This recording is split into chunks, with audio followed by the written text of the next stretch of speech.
Subhanahu wa Ta'ala yang telah melimpahkan banyak-banyak rahmat dan karunia kepada kita semua, sehingga kita bisa diberi kesempatan, diberi waktu luang untuk bisa dan juga diberikan nikmat sehat untuk bisa mengikuti acara pada malam hari ini.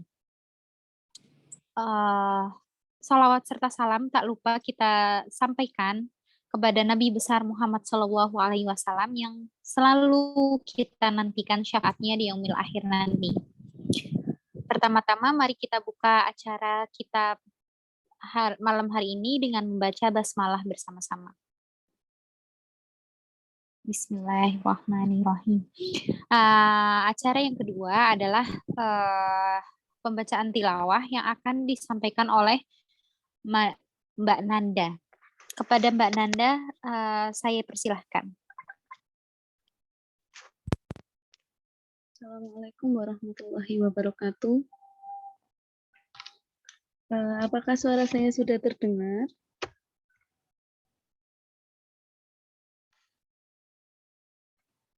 Sudah terdengar, ya? Sudah. A'udzu billahi minasyaitonir rajim. Bismillahirrahmanirrahim. Wa yawma yunadihim fayaqulu ayna syuraka'i allazina kuntum taz'umun. Wa naza'na min kulli ummatin syahidan faqulna hatu burhanakum fa'alimu anna al-haqqa lillahi wa dhalla anhum ma kanu yaftarun. Inna Qaruna kana min qaumi Musa fabagha alaihim wa atainahu minal kunuzi ma inna mafatihahu latanu bil usbati ulil quwwati iz qalu lahu qaumuhu la tafrah innallaha la yuhibbul farihin wabtaghi fima atakallahu ad-daral akhirata wa la tansa nasibaka minad dunya wa ahsin kama ahsanallahu ilaika wa la tabghil fasada fil ard innallaha la yuhibbul mufsidin. Dengan menyebut nama Allah yang Maha Pengasih lagi Maha Penyayang. Dan karena rahmatnya Dia jadikan untukmu malam dan siang supaya kamu beristirahat pada malam itu dan supaya kamu mencari sebagian dari karunia-Nya pada siang hari dan agar kamu bersyukur kepadanya. Dan ingatlah hari di waktu Allah menyeru mereka seraya berkata, di mana sekutu-sekutuku yang dahulu kamu katakan. Dan kami datangkan dari tiap-tiap umat seorang saksi, lalu kami berkata, tunjukkanlah bukti kebenaranmu, maka tahulah mereka bahwasanya yang hak itu kepunyaan Allah, dan lenyaplah dari mereka apa yang dahulunya mereka ada-adakan. Sesungguhnya Qarun adalah termasuk kaum Musa, maka ia berlaku aniaya terhadap mereka dan kami telah menganugerahkan kepadanya perbendaharaan harta yang kunci-kuncinya sungguh berat dipikul oleh sejumlah orang. Ingatlah ketika kaumnya berkata kepadanya, janganlah kamu terlalu bangga, sesungguhnya Allah tidak menyukai orang-orang yang terlalu membanggakan diri. Dan carilah pada apa yang telah dianugerahkan Allah kepadamu, kebahagiaan negeri akhirat. Dan janganlah kamu melupakan bagianmu dari kenikmatan duniawi dan berbuat baiklah kepada orang lain, sebagaimana Allah telah berbuat baik kepadamu. Dan janganlah kamu berbuat kerusakan di muka bumi. Sesungguhnya Allah tidak menyukai orang-orang yang berbuat kerusakan. Maha benar Allah atas segala firman-Nya. Wassalamualaikum warahmatullahi wabarakatuh.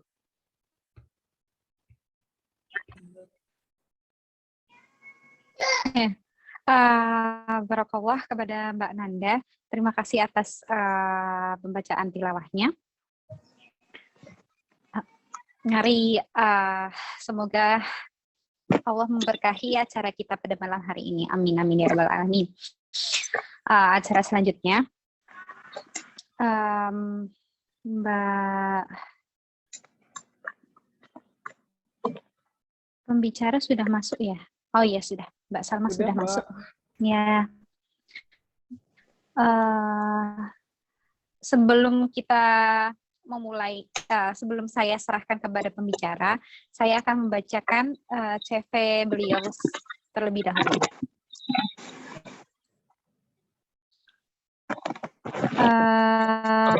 Tema kita pada malam hari ini adalah Redesign Your Life yang akan dibawakan oleh Mbak Salma Ainur Rahmah. Beliau ini adalah seorang entrepreneur dan creative creator. Beliau ini sekarang sebagai owner dari Sneakers Chips dan juga sebagai direktur dari PT HPAI Halal Network International dan creative director di Islamic Account Hidup Al-Anabi dan sebagai ketua dari komunitas air putih dingin Islamik dan sebagai English tutor sampai sekarang. Beliau ini adalah seorang sarjana dari ilmu komunikasi dan sekarang berdomisili di Surabaya. Iya. Gitu mungkin itu saja. Nanti kita mengenal lebih dalam Mbak Salma ini melalui diskusi kita pada malam hari ini. Untuk mempersingkat waktu, saya serahkan kepada Mbak Salma untuk mengisi acara malam kita hari ini. Mari Mbak Salma. Assalamualaikum. Waalaikumsalam, jasakillah khair. Ini suara aku kedengeran ya? Iya, kedengeran Mbak. Karena ini iya. Surabaya lagi hujan gitu, baru aja kelar hujan deras banget, jadi wifi tuh kadang agak hilang-hilangan gitu. Jadi semoga 2 jam ke depan bisa lancar-lancar aja, nggak ada halangan ya.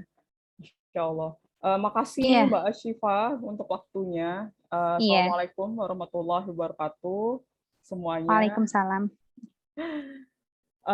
Sebuah kehormatan bisa ini ngisi materi untuk teman-teman. Ini berarti semua di Taiwan ya? Atau ada yang di Indonesia atau gimana? Karena perbedaan waktunya sekitar 1 jam ya. Di sini masih sekitar jam 7:30. Di sana berarti jam 8:30.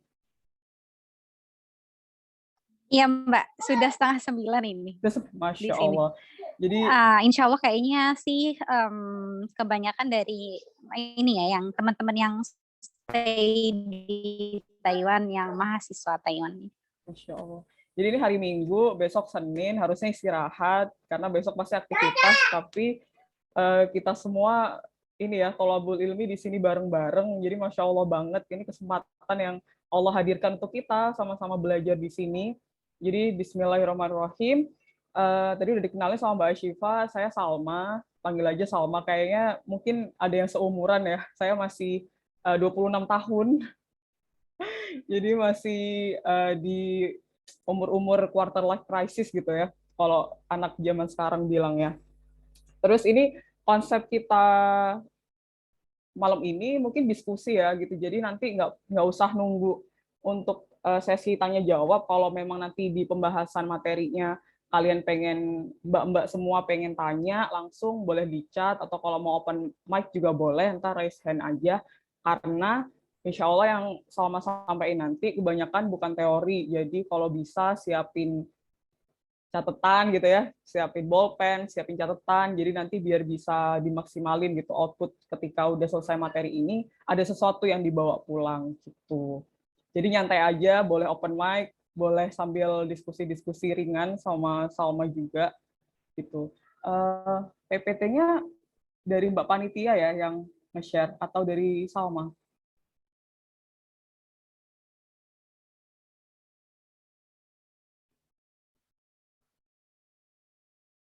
Kalau belum disiapin, oh nggak bisa ya karena belum Dari jadi host. dari Dari panitia panitia ya. harusnya sebentar. Iya. Mungkin Bu Uli ya. Bu Uli atau di sini Bu Uli atau Mas Raka yang jadi hostnya, minta tolong. Bisa minta tolong.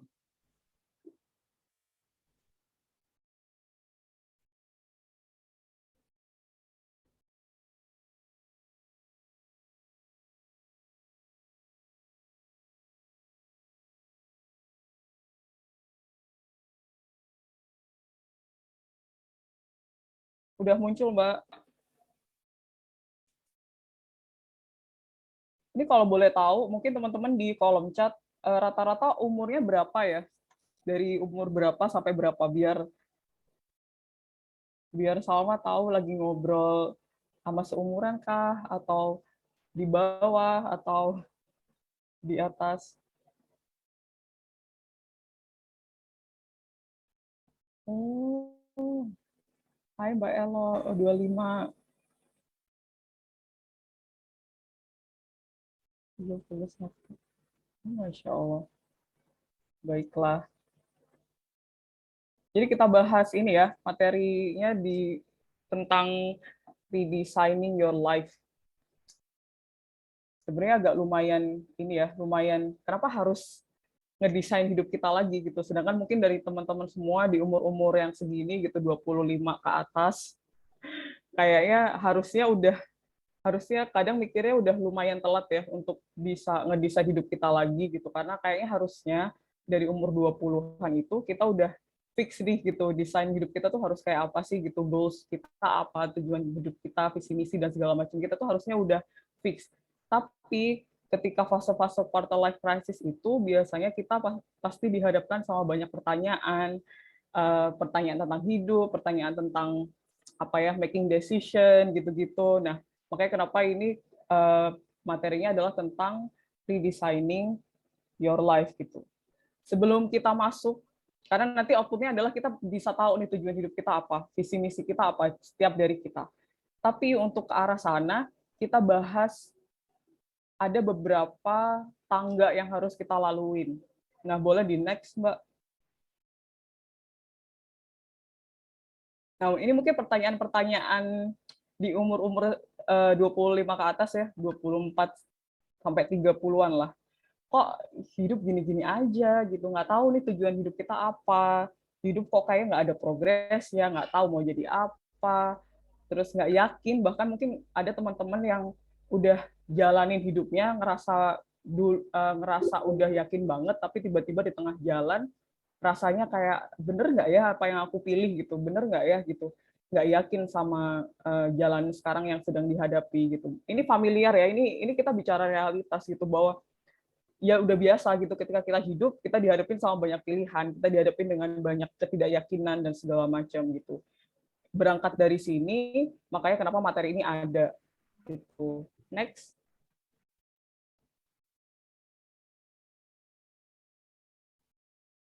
Nah, sebelum kita mulai, mau main games bentar nih, mau main games dulu tentang life concept.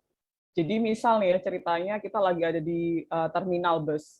Dan di terminal bus itu ada 4 pilihan bus. Yang A adalah busnya murah dan bagus. Busnya murah tapi bagus. Fasilitasnya bagus gitu. Pokoknya nyaman banget deh gitu buat kita pergi.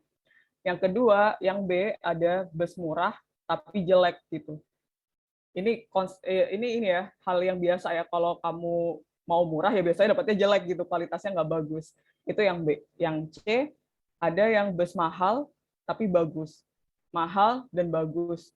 Terus yang D ada juga mahal tapi jelek, udah bayar mahal, terus ternyata fasilitasnya nggak bagus gitu, bahkan mungkin yang nyetir juga ugal-ugalan, nggak enak lah pokoknya gitu. Jadi kalau mbak-mbak semua dikasih 4 pilihan ini, mana yang mau dipilih? Bus mana yang mau dipilih beserta alasannya? Boleh di kolom chat.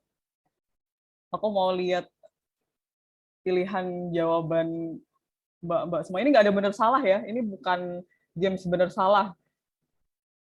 Nanti kita bahas setelah mbak-mbak pada jawab semua. Kayaknya opsi A murah dan bagus itu seperti impossible ya, Mbak. Bisa murah dan bagus. Impossible, tapi milih nomor yang A ya, Mbak. A mengikuti prinsip ekonomi. Oke. Ya, Kayaknya kalau semua orang pengennya gitu. sebenarnya saya sih lebih ke nyamannya ya, cari nyaman, karena kan kalau ini terkait life konsep itu kan berarti kita itu jangka panjang gitu. Nah, kalau jangka panjang kan kalau misalnya cari yang nggak nyaman itu kan pasti tidak akan bertahan lama seperti itu. Nah, kalau misalnya tadi katanya yang bagusnya itu udah nyaman, ya berarti udahlah bagus, berarti udah yang murah dan bagus itu udah cukup. Oke, berarti yang A ya, Mbak Ashifa. Yang lain? Ya, mungkin walaupun ada yang C. Mbak Fitri kenapa milih C? Mahal dan bagus. Permisi, Assalamualaikum warahmatullahi wabarakatuh. Waalaikumsalam. Tadi nggak lihat ada yang A itu murah dan bagus. Lihatnya langsung yang C ya, Mbak, mahal dan iya. bagus gitu. Iya, karena logiknya begitu. Iya, logiknya kenapa? A itu impossible, Mbak. Impossible. Iya. Oke, ini ya sebenarnya jawabannya adalah nggak ada benar salah ya gitu. Boleh sebentar. Coba. Bentar ya. Sebenarnya jawabannya nggak ada benar salah. Cuman yang benar adalah mbak-mbaknya emang mau tahu mau ke arah mana perginya. Kalau misalnya ketika kita di terminal, apakah kita akan memilih fasilitas busnya dulu daripada kita milih kita arah tujuannya mau kemana gitu. Misal kita mau ke Jogja nih, Salma dari Surabaya mau ke Jogja. Ke terminal itu mau ngecek fasilitas busnya dulu nih, baru milih gitu yang mana ya yang arah ke Jogja gitu. Padahal ternyata di terminal itu yang arah ke Jogja itu Salma milihnya adalah yang mahal dan bagus karena Salma realistis gitu, pengennya nyaman berarti bayar mahal daripada ketipu misal. Tapi ternyata waktu Salma mau ke Jogja waktu di terminal, Salma dapatnya ternyata bus yang available waktu itu adalah yang murah tapi jelek. Mau nggak mau dong harus tetap pakai itu daripada milih yang mahal tapi bagus ternyata tujuannya adalah ke Jakarta, padahal itu bukan tujuannya Salma di situ. Jadi kadang kita terjebak sama hal yang seperti ini, tapi akhirnya kita lupa tanya bahwa tujuan awalnya itu kemana sih gitu. Jadi ini games aja sih, seru-seruan. Coba next Mbak, tolong. Jadi kadang tuh karena kita terlampau terbiasa berpikir pendek gitu ya, ngelihat hal yang ada di depan mata kita aja. Jadi kita cenderung untuk milih hal-hal yang sifatnya itu simple gitu. Jadi kita naik harusnya bus yang sesuai tujuan kita, apapun fasilitasnya. Karena untuk kita mencapai tujuan kita kan kita harus ada effort banyak ya. Mungkin bisa jadi memang effortnya harus naik yang murah dan jelek dulu untuk sampai ke tujuan. Nanti nggak tahu tuh di sana ternyata ada perbaikan bisa ganti bus atau apa dan segala macam gitu. Kadang kita tuh momen-momen kita untuk menentukan tujuan itu banyak banget pilihan dan kadang kita cenderung untuk milih hal yang paling simpel kayak tadi mungkin Mbak Ashifa bilang ya gitu. Kayak kalau murah tapi bagus tuh yang paling enak ya untuk long term tuh enak banget. Iya gitu, memang benar gitu, itu enak banget karena itu yang paling simple gitu, yang paling menguntungkan buat kita gitu. Padahal kadang hidup tuh nggak kayak gitu ya. Karena pada dasarnya manusia itu nggak pengen capek, pengennya yang simple aja, yang bahagia aja, yang pasti aja gitu.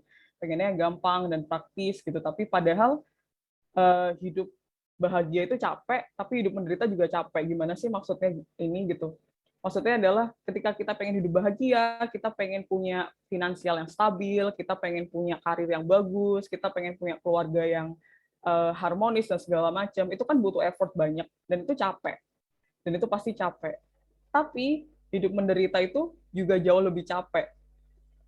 Capek dalam arti ya sama-sama ini ya, sama-sama kalau yang bahagia itu effort tapi hasilnya membahagiakan, tapi kalau yang menderita kita nggak terlalu effort tapi akhirnya outputnya nggak membahagiakan kita gitu, jadi sama-sama capeknya gitu, jadi tinggal mau pilih yang mana, mau capek yang mana gitu. Next.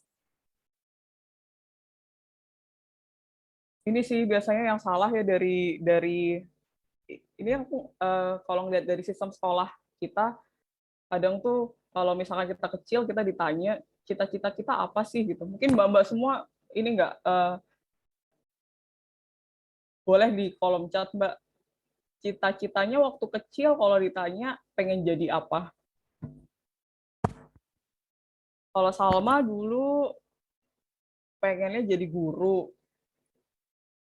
Salma dulu pengen jadi guru karena yang kelihatan di depan mata waktu itu di sekolah adalah guru. Jadi pengetahuan secara karir gitu ya, profesi itu masih belum luas. Jadi paling kalau nggak guru, dokter gitu kan pasti. Mbak dulu apa ya kira-kira?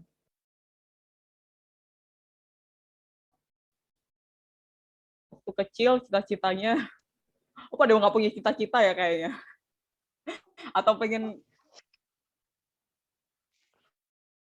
kadang tuh ini kalau sama ngobrol sama anak kecil, mungkin mbak-mbak udah ada yang punya anak gitu ya, kalau ditanyain sekarang tuh lebih variatif. Ada yang pengen jadi, kalau aku pernah ketemu sama adik-adik karena sempat jadi relawan ngajar juga, kalau tanya ke adik-adik tuh ada beberapa yang gini, cita-citanya pengen jadi apa gitu, pengen jadi tukang parkir Indomaret.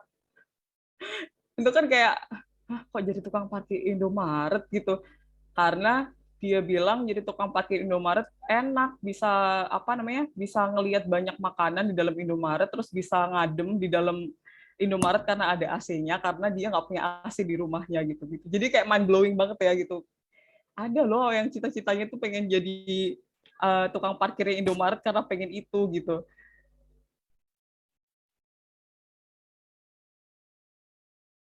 Bentar ya. Nah, ini sebenarnya yang salah dari kita menjalani konsep hidup tuh, yang pertama adalah,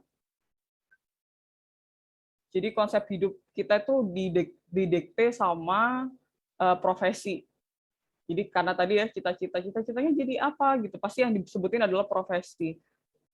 Nah, kebanyakan adalah profesi-profesi yang bonafit dan populer yang masih jadi tujuan hidup, kayak jadi dokter, jadi apa ya, insinyur lah, jadi dan yang lain-lain gitu. Terus yang kedua adalah kita nggak kenal sama diri kita, kita nggak ada proses untuk mengenal diri kita secara utuh. Kita sukanya apa, karakter kita kayak apa, bahwa yang nggak kita suka apa, kelemahan kelebihan kita apa, itu butuh gitu untuk kita bisa dapat tujuan hidup kita secara ini ya, secara utuh gitu. Terus tujuan hidup yang tidak spesifik.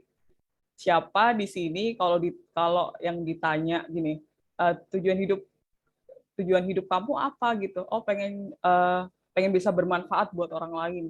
Oh, pengen cari ridho Allah. Oh, pengen bisa bantu orang lain. Siapa yang kayak gitu? Karena Salma juga salah satunya. Mbak-mbaknya ada yang kayak gitu nggak? Kayaknya hampir semua Muslim tuh mikirnya kayak gitu ya.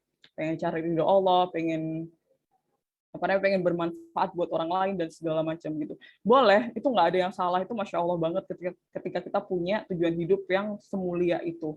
Tapi itu nggak spesifik. Nanti kita bahas di belakang, insya Allah ada bahasan tentang tujuan hidup yang umum sama spesifik. Jadi karena kita nggak punya tujuan hidup spesifik, jadi nggak punya gambaran yang spesifik juga gitu.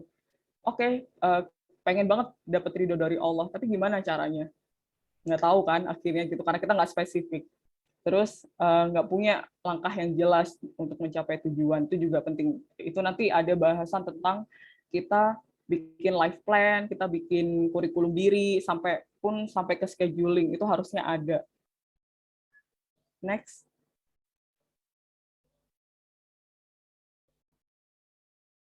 Nah, di sini ada nggak sih yang pernah ngalamin, karena rata-rata udah 25 ya umurnya, waktu mengalami quarter life crisis itu, boleh nggak share-share dikit rasanya gimana, terus cara pengendaliannya gimana, overcoming-nya gimana. Boleh open mic Mbak kalau bisa, kalau memungkinkan, tapi kalau nggak memungkinkan boleh chat aja juga nggak apa-apa, nanti Salma baca. Pernah nggak ada yang ngalamin quarter life crisis?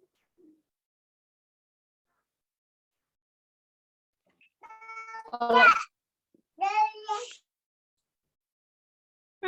Ada yang mau ikutan ya, Mbak?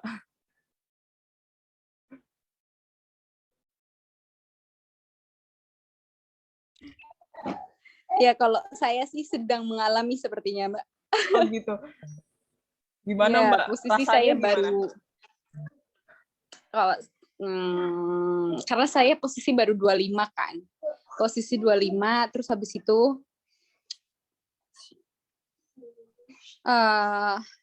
posisi 25 terus saya baru lulus S2 alhamdulillah. Terus jadi kayak sedang memikirkan habis ini berarti mau ngapain, kayak ya apa kalau misalnya jodoh juga belum dateng kayak gitu kan, terus mau ngapain lagi, apa capaian apa yang harus saya capai lagi atau seperti apa kayak gitu. Ya, Gitu benar. sih Mbak, jadi kayak ya sedang ini ya. sedang mempersiapkan diri untuk ke tahap selanjutnya. Jadi lagi kalau bahasanya guru saya tuh bilangnya sedang berada di belokan. Nah, benar. Atau Apa sih di persimpangan jalan ini mau ya? ke arah mana? Persimpangan gitu. Jalan mau pilih ya, mau ke arah mana?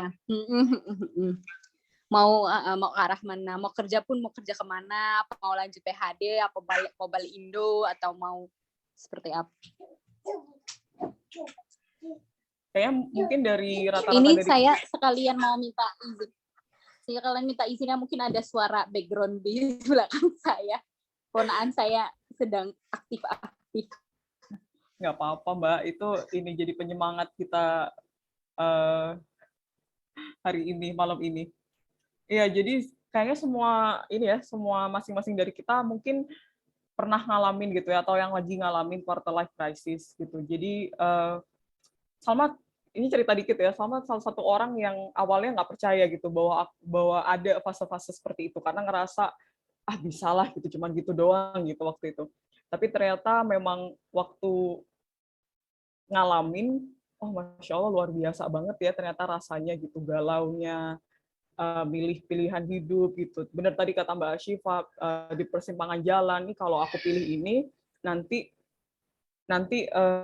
nggak tahu ke depannya kayak apa. Ntar kalau pilih yang ini, aduh bisa nggak ya gitu. Ntar kalau yang pilih yang ini, karir ini, ntar rezekinya kayaknya nggak di sini deh gitu. Jadi banyak banget gitu ya apa yang bergejolak di pikiran kita, di hati kita, dan segala macam gitu. Nah, sebenarnya dari quarter life crisis ini terjadi ketika kita nggak ngerti tujuan hidup kita apa. Kayak tadi misal, oke, aku lulus S1, waktu itu aku pengen S2, tapi aku nggak tahu S2 aku buat apa. Waktu itu gitu, kalau Salma waktu itu, aku pengen S2 deh, tapi aku nggak tahu S2 aku buat apa. Karena kita sebagai muslim ya, kita tahu gitu bahwa apapun profesi kita, karir, itu kan sebagai alat ya, sebagai alat kendaraan kita untuk bisa bermanfaat buat orang lain gitu, untuk kita beribadah gitu misalnya, karena tujuan hidup manusia adalah ibadah, untuk kita ibadah, bermanfaat, jadi khalifah dan segala macam.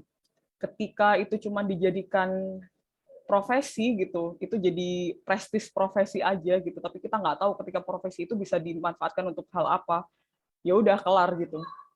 Ketika tujuan hidup kita, misal Salma pengen S2 deh gitu. Kayaknya goals-nya Salma tuh, tujuan hidup Salma adalah pengen S2 di Amerika misal. Dapat nih ke Amerika, oh berarti udah kelar tujuan hidupnya. Udahlah kayaknya besok mati berarti nggak apa-apa karena udah dapat tujuan hidupnya gitu ya, sesimpel itu. Karena nggak tahu next-nya apa setelah tujuan hidup itu, salah satu tujuan hidup itu tercapai gitu. Jadi mindset-nya adalah bukan lagi profesi atau karir, tapi apa yang bisa kita lakukan dengan profesi atau karir yang kita jalankan. Entah itu bermanfaat buat orang lain, mungkin punya ya, teman-teman pasti punya gitu list apa yang teman-teman bisa lakukan gitu ya dengan profesi atau karir yang teman-teman pilih gitu. Nah, semua itu perubahan-perubahan itu awalnya dari mindset. Kadang kita ngerasa kayak bisa nggak ya gitu. Mungkin ada teman-teman yang lagi enroll untuk beasiswa gitu, bisa nggak ya gitu, atau berkarir di satu karir yang masih baru dimulai, lalu agak nggak yakin gitu ya, bisa nggak ya gitu, karena teman-teman udah di halaman sekian, tapi kita kok masih di halaman pertama lagi gitu, balik lagi mulai dari awal dan segala macam gitu. Jangan diposisikan bahwa kemungkinan-kemungkinan yang terjadi di depan itu kan banyak banget ya, dan nggak semua itu negatif gitu. Lebih banyak hal yang positif yang akan terjadi. Jadi jangan dibayangkan kita yang sekarang itu akan tetap di masa depan itu kita juga akan tetap jadi kita yang sekarang gitu. Padahal kan proses panjang itu yang akan jadiin kita jadi lebih baik gitu kan. Dalam arti jadi lebih baik entah skill-nya atau pengalamannya gitu dan lain sebagainya. Jadi perubahan awal itu berasal dari mindset. Yang pertama bisa perbanyak input yang positif dan membangun. Ini penting banget ya, afirmasi diri, self awareness kita gitu ketika kita udah mulai negatif thinking gitu ya, negatif talk, kita bisa afirmasi diri. Terus juga memahami bahwa setiap keputusan itu kita sendiri yang tahu, yang akan nanggung konsekuensinya. Terus ini ya, benar kurangi input yang negatif bahkan dari orang terdekat sekalipun. Jadi ini biasanya nih jadi masalah untuk banyak teman-teman gitu ya. Kadang misal nih kayak Salma gitu ya. Salma dulu kebetulan kerja semenjak kuliah. Jadi kuliahnya sambil kerja. Ketika selesai kuliah mutusin untuk resign kerja gitu dan mulai bisnisnya bisnis keripik. Bayangin nggak gimana. Jadi waktu itu kerjanya juga bukan ini ya, kerjanya Salma kebetulan ada salah satu NGO dari Kanada, dan Salma jadi salah satu tim di situ. Semua orang, jadi bayangin ninggalin prestisnya sebuah kerjaan di NGO luar negeri, international NGO gitu ya, untuk jualan keripik, bikin bisnis jualan keripik gitu. Jadi waktu itu inget banget, banyak banget teman-teman yang gila ya, lu ninggalin kerjaan bayaran gaji dolar buat jualan keripik gitu. Jadi banyak banget yang kayak gitu. Bahkan sama teman-teman yang deket gitu ya. Tapi alhamdulillah orang tua support gitu, karena apapun yang Salma suka gitu, yang bikin Salma bahagia dan tahu bahwa jualan keripik juga halal juga sebenarnya gitu. Jadi dari situ belajar untuk bisa meneguhkan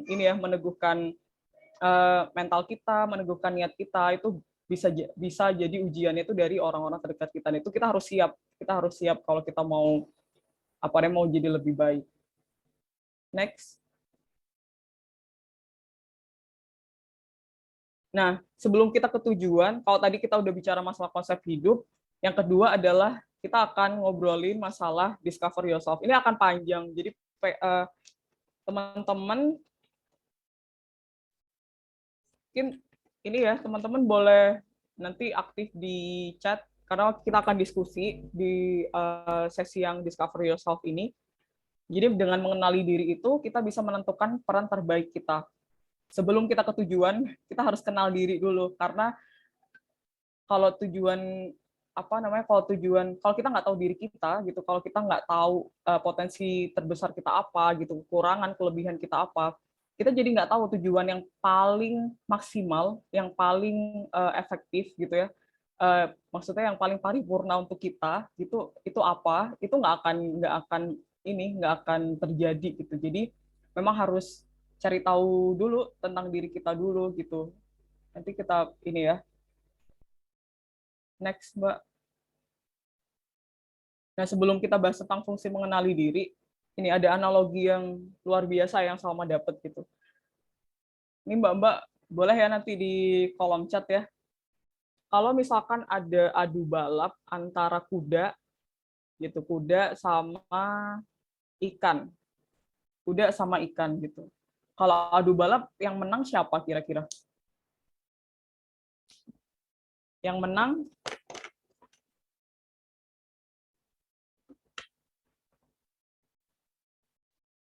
boleh dijawab di kolom chat aja. Ini biar aku tahu, Mbak-mbak dengerin ya, takutnya aku ngomong sendiri ntar. Iya Mbak, dengerin kok ini kita. Dengerin. Iya. Baik-baik. Monggo, monggo. Tergantung udah balap apa. Oke. Bener nih, dari awal udah tanya ya, karena tadi takut kejebak ini ya, games yang pertama ya.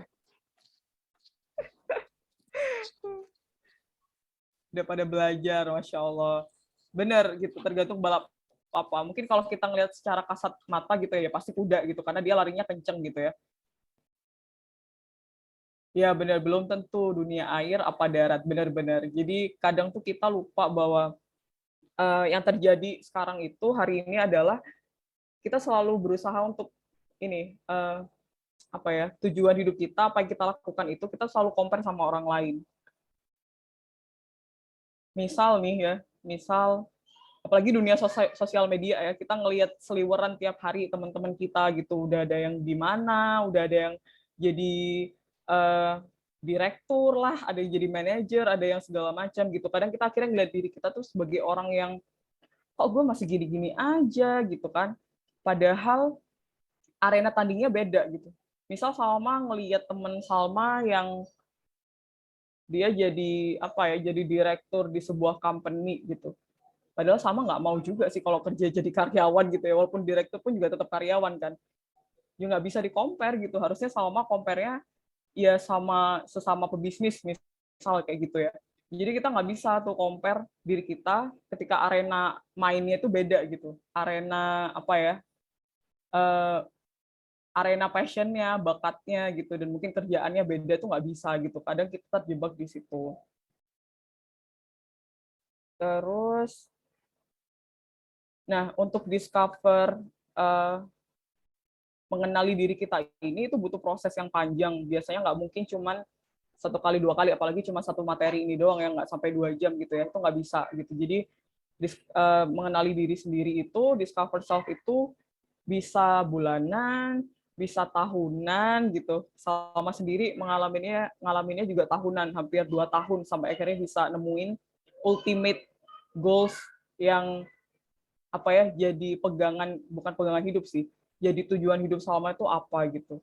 Itu proses yang cukup panjang tapi menyenangkan gitu karena kita tahu apa yang kita tuju gitu.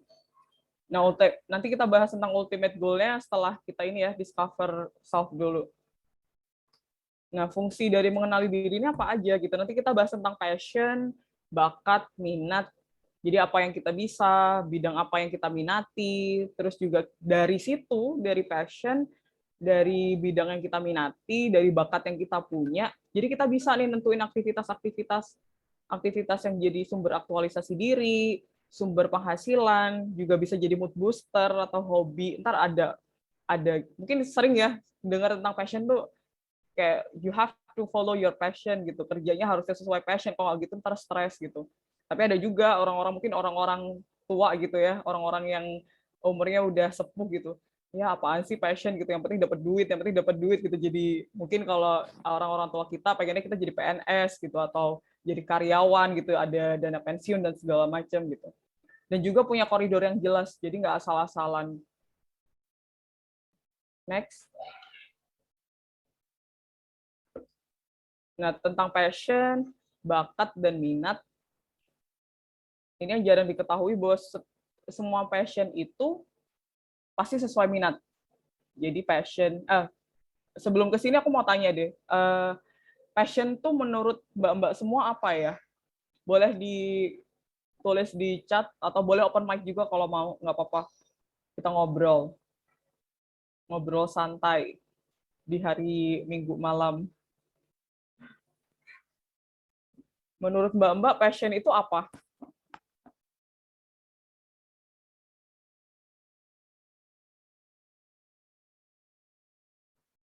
Kalau Salma dulu, waktu sebelum belajar tentang talent mapping, tentang bakat minat, kalau ngomongin passion tuh hal yang bikin kita bersemangat gitu ya. Passion saat menghadapi situasi susah, tapi kita suka, dari Mbak Nurnovilina. Kemampuan yang dimiliki dan senang saat melakukan. Ada suka, ada senang, ya selalu berhubungan sama hal-hal yang ini ya, menggembirakan ya, yang positif gitu ya kalau passion tuh.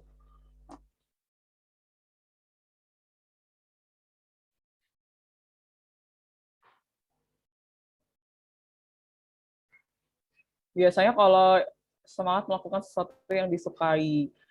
Jadi passion itu kalau menurut ini ya, menurut KBBI, itu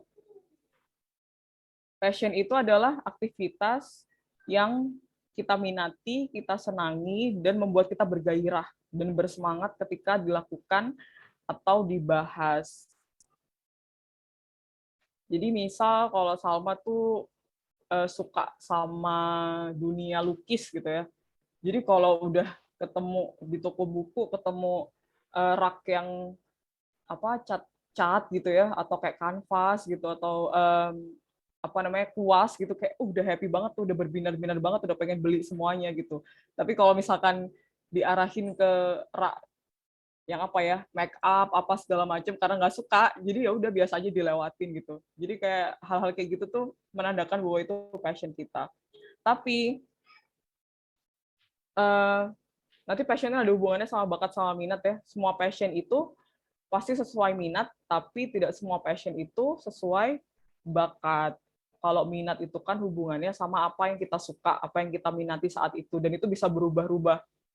Itu bisa berubah-ubah. Tapi kalau bakat tuh nggak bisa, karena bakat itu gifted. Bakat itu yang Allah kasih ketika kita lahir. Tapi ketika itu nggak diasah, ya itu bisa jadi hal yang ini nggak bisa menonjol gitu ya. Nah contohnya gini, misal nih, misal ada orang sukanya nonton bola. Dia ini banget lah, fans berat gitu ya, bola MU atau Chelsea atau apalah gitu ya. Tapi dia nggak bisa main bola. Tapi dia kalau ngobrolin bola, wah jago banget. Dia jago banget, udah kayak komentator gitu. Nah, di situ berarti minat dia adalah di sepak bola. Tapi bakat dia bukan jadi pesepak bola. Bisa nggak kira-kira dia berkarir atau berprofesi di sekitaran sepak bola, karena dia ada minat di situ gitu, ada passion di situ. Menurut Mbak bisa nggak kira-kira?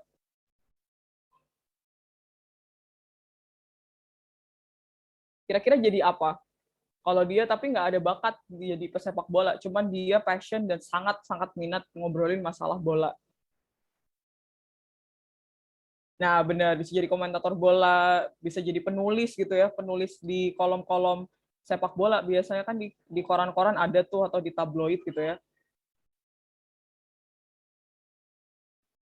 Jadi kadang ketika kita minat gitu ya, atau passion terhadap sesuatu, kita nggak perlu jadi jago di situ. Karena nanti kita bahas ada kan tiga hal yang bisa kita manfaatin ketika kita punya passion, bakat, dan minat di situ. Boleh Mbak, next. Nah, kalau hari ini teman-teman udah tahu bakat minatnya apa, passionnya apa, alhamdulillah itu jadi salah satu alat kita gitu ya, alat kita berperang gitu, untuk bisa berperan banyak gitu di hidup kita. Tapi kalau belum, coba digali lagi dan selalu explore, cari, coba banyak hal gitu ya. Mungkin kadang kita ngerasa kayak di umur-umur sekarang kita ngerasa sangat telat gitu. Mungkin Salma pun juga pernah ngerasain gitu, kayak telat banget nggak sih gitu kalau mau mulai hal baru di umur segini gitu. Harusnya udah settle gitu, lihat teman-teman udah pada settle semua, udah punya rumah, punya mobil, mungkin bahkan berkeluarga, punya anak gitu. Pas Salma masih aja berkutat sama hal-hal yang baru gitu, yang harusnya tuh udah selesai gitu di beberapa tahun sebelumnya. Padahal kita lupa bahwa belajar itu nggak ada batasan umur gitu ya. Kapanpun ketika kita dikasih Allah kemudahan untuk kita eksplor, untuk kita bisa belajar, untuk kita bisa melakukan hal baru yang bermanfaat, yang positif, ya why not gitu.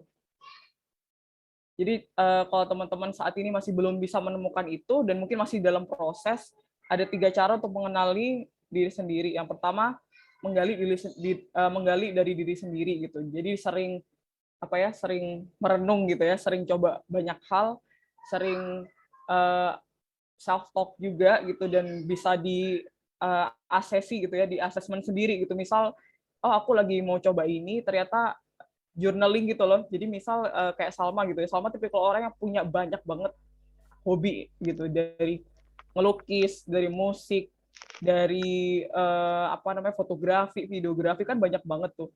Dari semua itu di assess. Jadi di assess sendiri dulu nih, dari diri sendiri dulu untuk assessnya. Dari semua itu mana sih yang paling bikin Salma bahagia gitu, happy waktu ngerjain, atau dari semua itu mana yang paling jago, misal itu bisa tuh ntar dikerucutin, oh ternyata dari semua itu yang paling jago adalah Salma di musik, karena Allah kasih bakat Salma untuk bisa punya suara bagus, misal kayak gitu. Terus bisa juga dari tanya ke orang lain. Tanya ke orang lain itu bisa ke orang-orang terdekat yang paling banyak interaksinya sama kita ya, bukan cuma sekedar kenal. Kalau cuma sekedar kenal tuh jadi jadi penilaiannya jadi bias gitu ya, nggak secara mendalam. Tapi kalau sama orang-orang yang kita kenal, yang kenal dekat, Mau dengar? Halo? Oh. Suara Salma masih aman ya? Development. Boleh dilanjut. Jadi kalau dari orang lain itu dari orang-orang yang interaksi sama kita, yang mungkin satu organisasi, jadi pernah kerja sama kita, tahu kinerja kita kayak apa, kelebihan kekurangan kita apa, itu kita bisa tanya ke mereka gitu untuk cari tahu sebenarnya karakter kuat kita apa, atau bakat minat kita apa. Karena kadang kalau kita nilai diri kita sendiri juga kurang kurang maksimal gitu ya, harus ada penyokong data gitu yang valid lain, yaitu dari tanya ke orang lain. Terus juga yang ketiga ada dibantu oleh profesional. Misal kita ikut talent mapping, kita ambil tes-tes apa ya, biasanya ada ke psikolog tuh kan ada ya talent mapping, ada diarahin tuh. Kadang malah sebenarnya kalau kita di profesional tuh bisa jadi kita menemukan hal yang diri kita sendiri nggak temuin dan orang lain pun nggak temuin. Jadi itu bisa dapetnya itu dari assessment ini ya, psikologis gitu-gitu dan segala macam. Boleh next. Nah, validasi bakat itu bisa dilakukan ada aktivitasnya namanya 4E, ketika kita enjoy ngejalaninnya. Tadi ya kayak mata berbinar-binar, kita semangat gitu kalau ngobrolin hal itu. Terus juga easy itu dalam arti bukan berarti ketika kita berbakat di situ jadi semuanya gampang gitu, enggak sih gitu. Tapi kita tuh selalu berusaha untuk bisa melewati tantangan itu, jadi lebih legowo gitu ya kalau ada tantangan di depannya, itu lagi legowo karena kita suka ngerjain itu gitu. Beda cerita nih ketika kita ngerjain sesuatu yang kita nggak suka, mau dipaksa kayak apapun, mau segampang apapun, itu biasanya berat banget gitu. Beda kalau itu bakat atau passion kita. Terus juga excellent, sesuatu yang terus dilakukan, dilatih, dan hasilnya bagus. Nah ini biasanya jadi bahasan berbakat doang, tapi kalau nggak diasah juga kalah sama orang yang nggak bakat. Tapi kalau dia rajin gitu ya, rajin latihan dan segala macam, dia juga bisa ngalahin orang yang berbakat gitu. Tapi biasanya beda outputnya gitu. Ketika orang yang nggak berbakat, walaupun dia bekerja keras kayak apapun, kadang tuh masih kalah sama orang yang punya bakatnya tinggi banget gitu ya. Tapi padahal mungkin dia nggak kerja keras banget lah gitu untuk latihan, untuk apa segala macam gitu. Terus juga ada earn ini nanti ada hubungannya sama jadi sumber penghasilan. Jadi ketika kita aktif berkarya, berbagi, ada pengakuan. Nah di sini banyak banget yang akhirnya itu jadi menghasilkan. Jadi bakat tuh ada aktivitas 4E-nya ini gitu. Kalau kita bisa ngejalanin 4 ini, oh berarti itu bakat kita gitu. Boleh Mbak next. Nah, tadi kita bahas gitu, ketika kita punya passion, ketika kita punya bakat yang Allah kasih ke kita, gimana sih cara manfaatinnya? Itu bisa jadi 3 hal. Itu bisa jadi aktualisasi diri kita, atau sumber pahala, bisa jadi sumber penghasilan kita gitu ya, kita dapat uang dari situ, dan bisa jadi mood booster atau hobi. Gambarannya gini, ini bisa jadi satu bakat ya gitu. Misal gitu kayak satu bakat yang bisa mencakup tiga-tiganya. Itu alhamdulillah banget. Itu udah kayak goals. Kayak goals semua orang ya. Bisa punya passion yang udah bisa jadi sumber pahala, aktualisasi diri, terus bisa dapat penghasilan dari situ, bisa jadi hobi juga, tuh kayak udah paket lengkap banget. Tapi nggak semua orang bisa kayak gitu.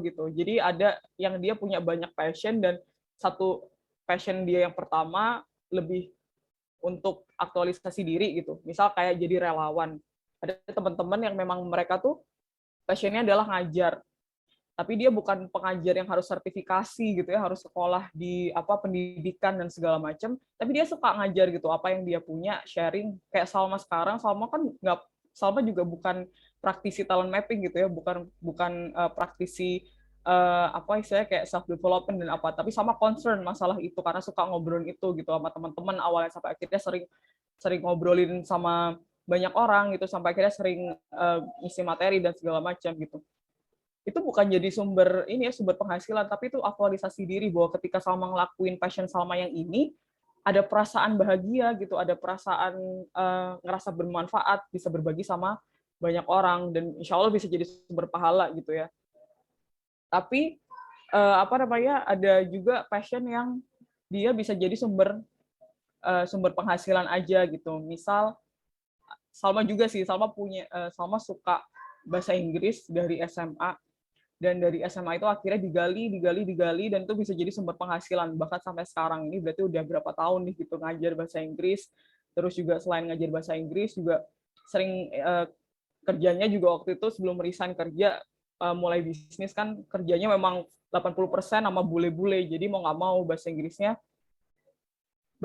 harus kepake banget kan, dan itu bisa jadi sumber penghasilan gitu kan, kayak translate jurnal dan segala macam. Itu kan passion sebenarnya. Awalnya nggak pernah mikir bahwa itu bisa jadi sumber penghasilan, karena mikirnya cuman seru nih kalau belajar bahasa Inggris gitu, jadi bisa buka banyak peluang gitu ya. Ternyata bisa jadi sumber penghasilan. Dan juga ada juga passion tuh yang nggak butuh jago, nggak butuh nggak butuh jago gitu ya, cuman sekedar suka. Misal yang bisa jadi mood booster. Kalau mbak-mbak semua biasanya kalau mood booster tuh ngapain sih gitu? Kalau yang dilakuin aktivitas yang bisa jadi mood booster tuh apa? Misal mungkin kalau mbak-mbak ini ya nonton drama Korea gitu kali ya, atau nonton sinetron gitu, atau belanja gitu kali ya gitu. Itu kan bisa jadi mood booster atau hobi yang bahkan kita ngeluarin duit untuk itu. Bukan kita dapat duit, malah kita ngeluarin duit untuk ngelakuin itu, tapi kita happy. Nah, konsep passion tadi adalah bahwa kita happy dan suka ngelakuin itu. Jadi ada tiga cara kita untuk manfaatin passion kita. Itu tinggal pilih yang mana. Kalau bisa satu passion dan bisa nyakup semuanya, alhamdulillah. Kalau enggak, ya udah pilih salah satu dan dijalanin. Atau punya passion 3, satunya buat aktualisasi diri, satunya buat sumber penghasilan, satunya lagi buat mood booster gitu. Boleh, next. Nah, ini ya, karena tadi kita udah bahas tentang discover yourself secara teori, maka nanti teman-teman boleh cek gitu ya di masing-masing dari kita, sifat-sifat kelemahan, kekurangan kita masing-masing. Itu nanti bisa jadi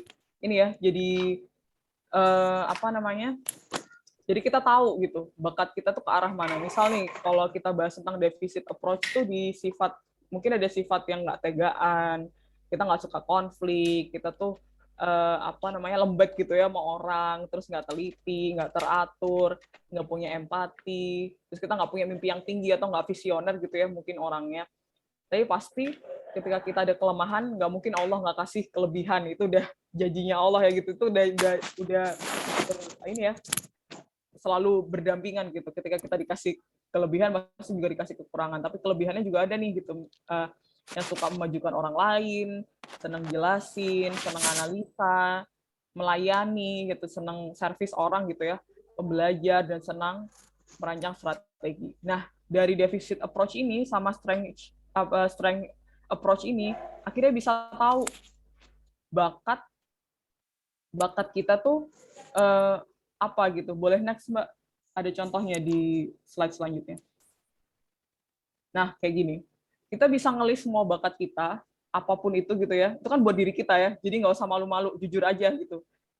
Oh, aku nggak suka nih kalau hitung-hitungan gitu. Aku apa namanya, kelemahan aku adalah di hitung-hitungan. Aku nggak tegaan, aku nggak bisa negosiasi, aku nggak bisa mimpin gitu. Tapi aku suka konsep gitu. Aku suka konsep dan segala macam. Dari sifat-sifat ini, dari bakat-bakat ini, bakat itu kan nggak harus ini ya. Bakat tuh nggak cuman yang berhubungan sama ini ya, aktivitas gitu ya, bisa sifat juga masuk di bakat. Jadi itu dimasukin semuanya, terus coba di-assess sendiri, di list kekuatan sama kelemahannya apa. Nah nanti bisa tuh kelihatan perannya apa dari kumpulan aktivitas yang kita tulis di kiri situ. Oh ya, kalau dari bakat yang tertulis di situ, kekuatannya adalah mengajar. Kalau karena mengajar senang menjelaskan nih, memotivasi, memberikan advice karena senang melihat orang maju, ya kan? Tidak suka konflik. Berarti masuk kemana nih tidak suka konflik? Masuk ke kelemahan ya. Terus tidak empati dan lain sebagainya. Nanti keluar tuh banyak, nanti ada beberapa ini ya, peran, ada konsultan, ada guru penasehat, ada dokter. Mungkin yang lagi baru-baru banget yang berhubungan sama digital juga ada digital marketing lah, ada programming dan segala macam. Itu semua ada. Nanti aku share ya tes-tes yang selama ini memang sama teman-teman teman-teman penggiat self development tuh mereka pakai gitu untuk lebih tahu diri kita kayak apa, lebih tahu diri kita kekurangannya, kelebihannya, dan fokus kekuatannya di mana. Next Mbak. Nah ini, boleh teman-teman bisa manfaatin, dan ini semuanya gratis. Ada MBTI. Ada yang pernah nyoba nggak ya? Mungkin boleh share. Ada yang pernah nyoba MBTI. Terus ada Steven, ada talent mapping. Mungkin yang sering dengar ini ya, talent mapping sama MBTI kali ya. Ini semua coba dimanfaatin untuk cari tahu. Kalau Salmo waktu itu nyoba semuanya, dan akhirnya ketemu tuh yang paling yang mengerucutnya kemana. Karena ini bukan mutlak sih ya, tapi bukan 100% benar, tapi paling nggak itu ada gambaran untuk bisa memvalidasi bakat-bakat kita gitu. Pernah nyobain nggak tahu lah, tapi sudah lupa hasilnya. Nah, biasanya tools mengenal bakat gini itu bisa diulang secara berkala, misal 6 bulan sekali gitu, 6 bulan sekali, 1 tahun sekali. Jadi kita tahu, makanya karena biasanya bisa berubah-berubah Mbak. Jadi boleh tuh Mbak Fevia nyoba lagi ya Mbak, kan gratis ya kayaknya kalau MBTI kan. MBTI gratis ya, jadi nggak perlu bayar kalau untuk nyobain lagi. Yang lebih details lagi kalau mau talent mapping. Tapi biasanya kalau talent mapping tuh harus ada instrukturnya ya. Harus ikut kelas, harus ke psikolog dan segala macam. Itu bisa dimanfaatin Mbak-mbak tools-nya itu untuk lebih tahu diri kita.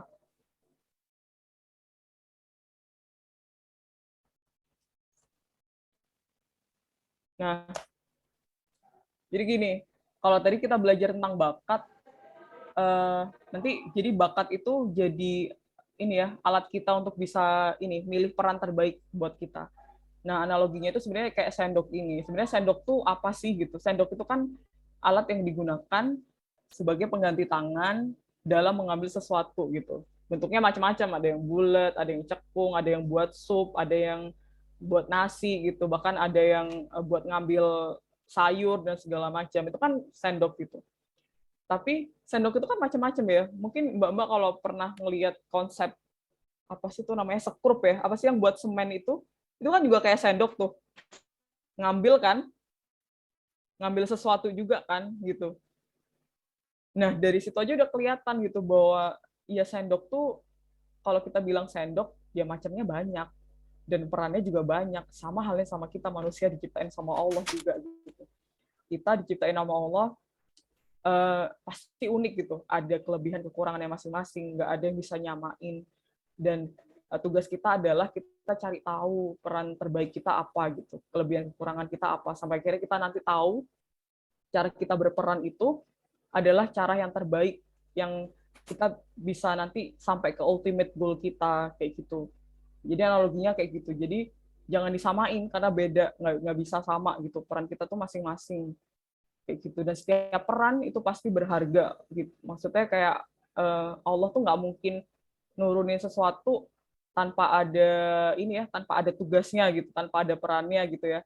Jadi masing-masing kita tuh punya potensi yang luar biasa yang Allah kasih, yang itu harus dimaksimalkan gitu, dan itu harus kita gali terus gitu. Next. Nah, karena tadi setiap hal itu pasti diciptain ada tugasnya. Mungkin kalau Mbak-mbak sering ini ya scrolling di toko ijo, toko oren gitu kan, makin banyak banget barang-barang tuh yang kita tuh kayak nggak pernah mikir gitu. Itu tuh ternyata kita butuh atau ternyata itu ada gitu ya.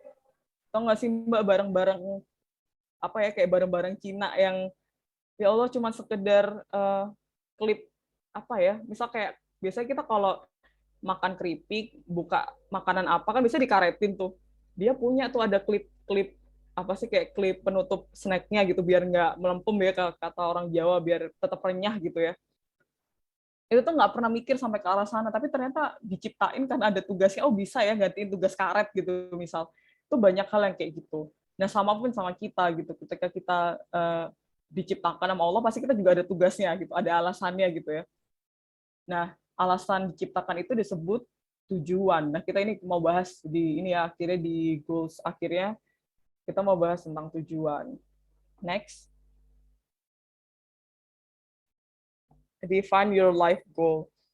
Jadi sebenarnya kita manusia itu, kita ngomongin masalah general dulu ya, belum masuk ke peran-peran. Nanti kalau peran-peran itu sebenarnya itu tugasnya mbak-mbak sendiri untuk bisa mendefinisikan, untuk cari tahu gitu ya.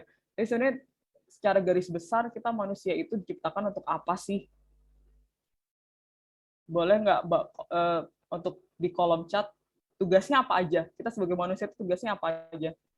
Entah cuman ngabisin waktu di dunia, atau bahkan kita nggak ngerti tugas kita sebagai manusia apa gitu, kayak ya udah dilahirin sama Allah terus ya udah dijalanin aja gitu.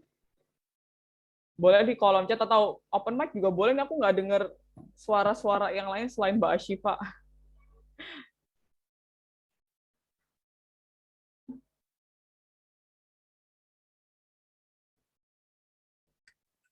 Kira-kira apa tugas kita sebagai manusia?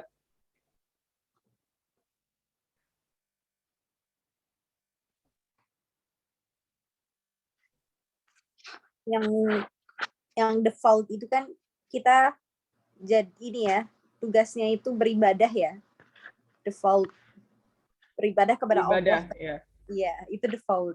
Tapi kalau misalnya mau lihat lebih luasnya lagi kan, yang namanya ibadah kan banyak ya jadinya. Kita yang di sini misal menuntut ilmu aja, kalau misalnya kita niatkan ibadah ya dapat pahala ibadahnya juga kayak gitu. Iya, betul sekali. Ibadah ya, kita defaultnya ultimate goal-nya sebenarnya sebagai manusia adalah ciptakan sama Allah, ibadah. Boleh next Mbak? Nah, tadi selain tadi ada yang ke skip deh Mbak, bentar. Atau aku yang lupa ya? Bentar ya. Nah, sebelum kita masuk ke ini ya, tujuan manusia, ketika kita ada sesuatu gitu ya, ada barang atau ya kita manusia gitu ya, kita kan punya tugas masing-masing tadi, karena setiap apa yang diciptakan itu pasti ada tugasnya. Nah, gimana cara kita tahu tugas kita sebagai manusia? Yang pertama pasti kita tanya ke penciptanya. Tapi masalahnya kita sama Allah itu cuma satu arah kan ya. Kita nggak mungkin tuh misal ya kita udah sholat sunnah, udah puasa, udah berdoa setiap hari gitu ya. Kayak ya Allah tolong kabulkan doaku, ya Allah tolong tunjukkan jalanmu yang paling baik gitu misalkan. Terus Allah tiba-tiba jawab, kan agak serem juga ya kalau kayak gitu ya. Tapi kalau kita istiqoroh bisa ya, tapi dari mimpi atau dari hal-hal yang lain. Karena kita nggak bisa secara dua arah sama Allah, yang bisa kita lakukan adalah baca buku manualnya, yaitu Al-Quran. Nah, semua yang ada di Al-Quran itu kan semua kebenaran ya, nggak ada kebohongan di situ gitu, yang Allah jaga sampai nanti hari kiamat, dan semua itu adalah perkataan dari Allah yang Allah turunkan melalui Nabi Muhammad gitu.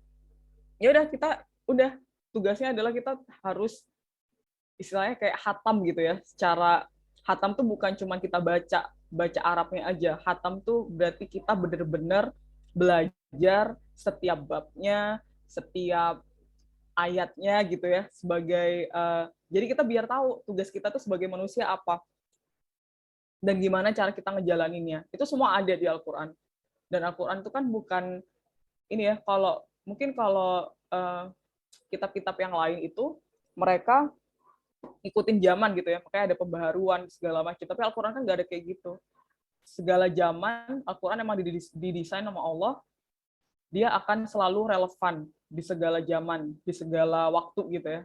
Nah itulah Al-Quran. Jadi kita wajib tuh baca manualnya gitu ya, secara khidmat gitu ya, secara benar-benar, secara sungguh-sungguh.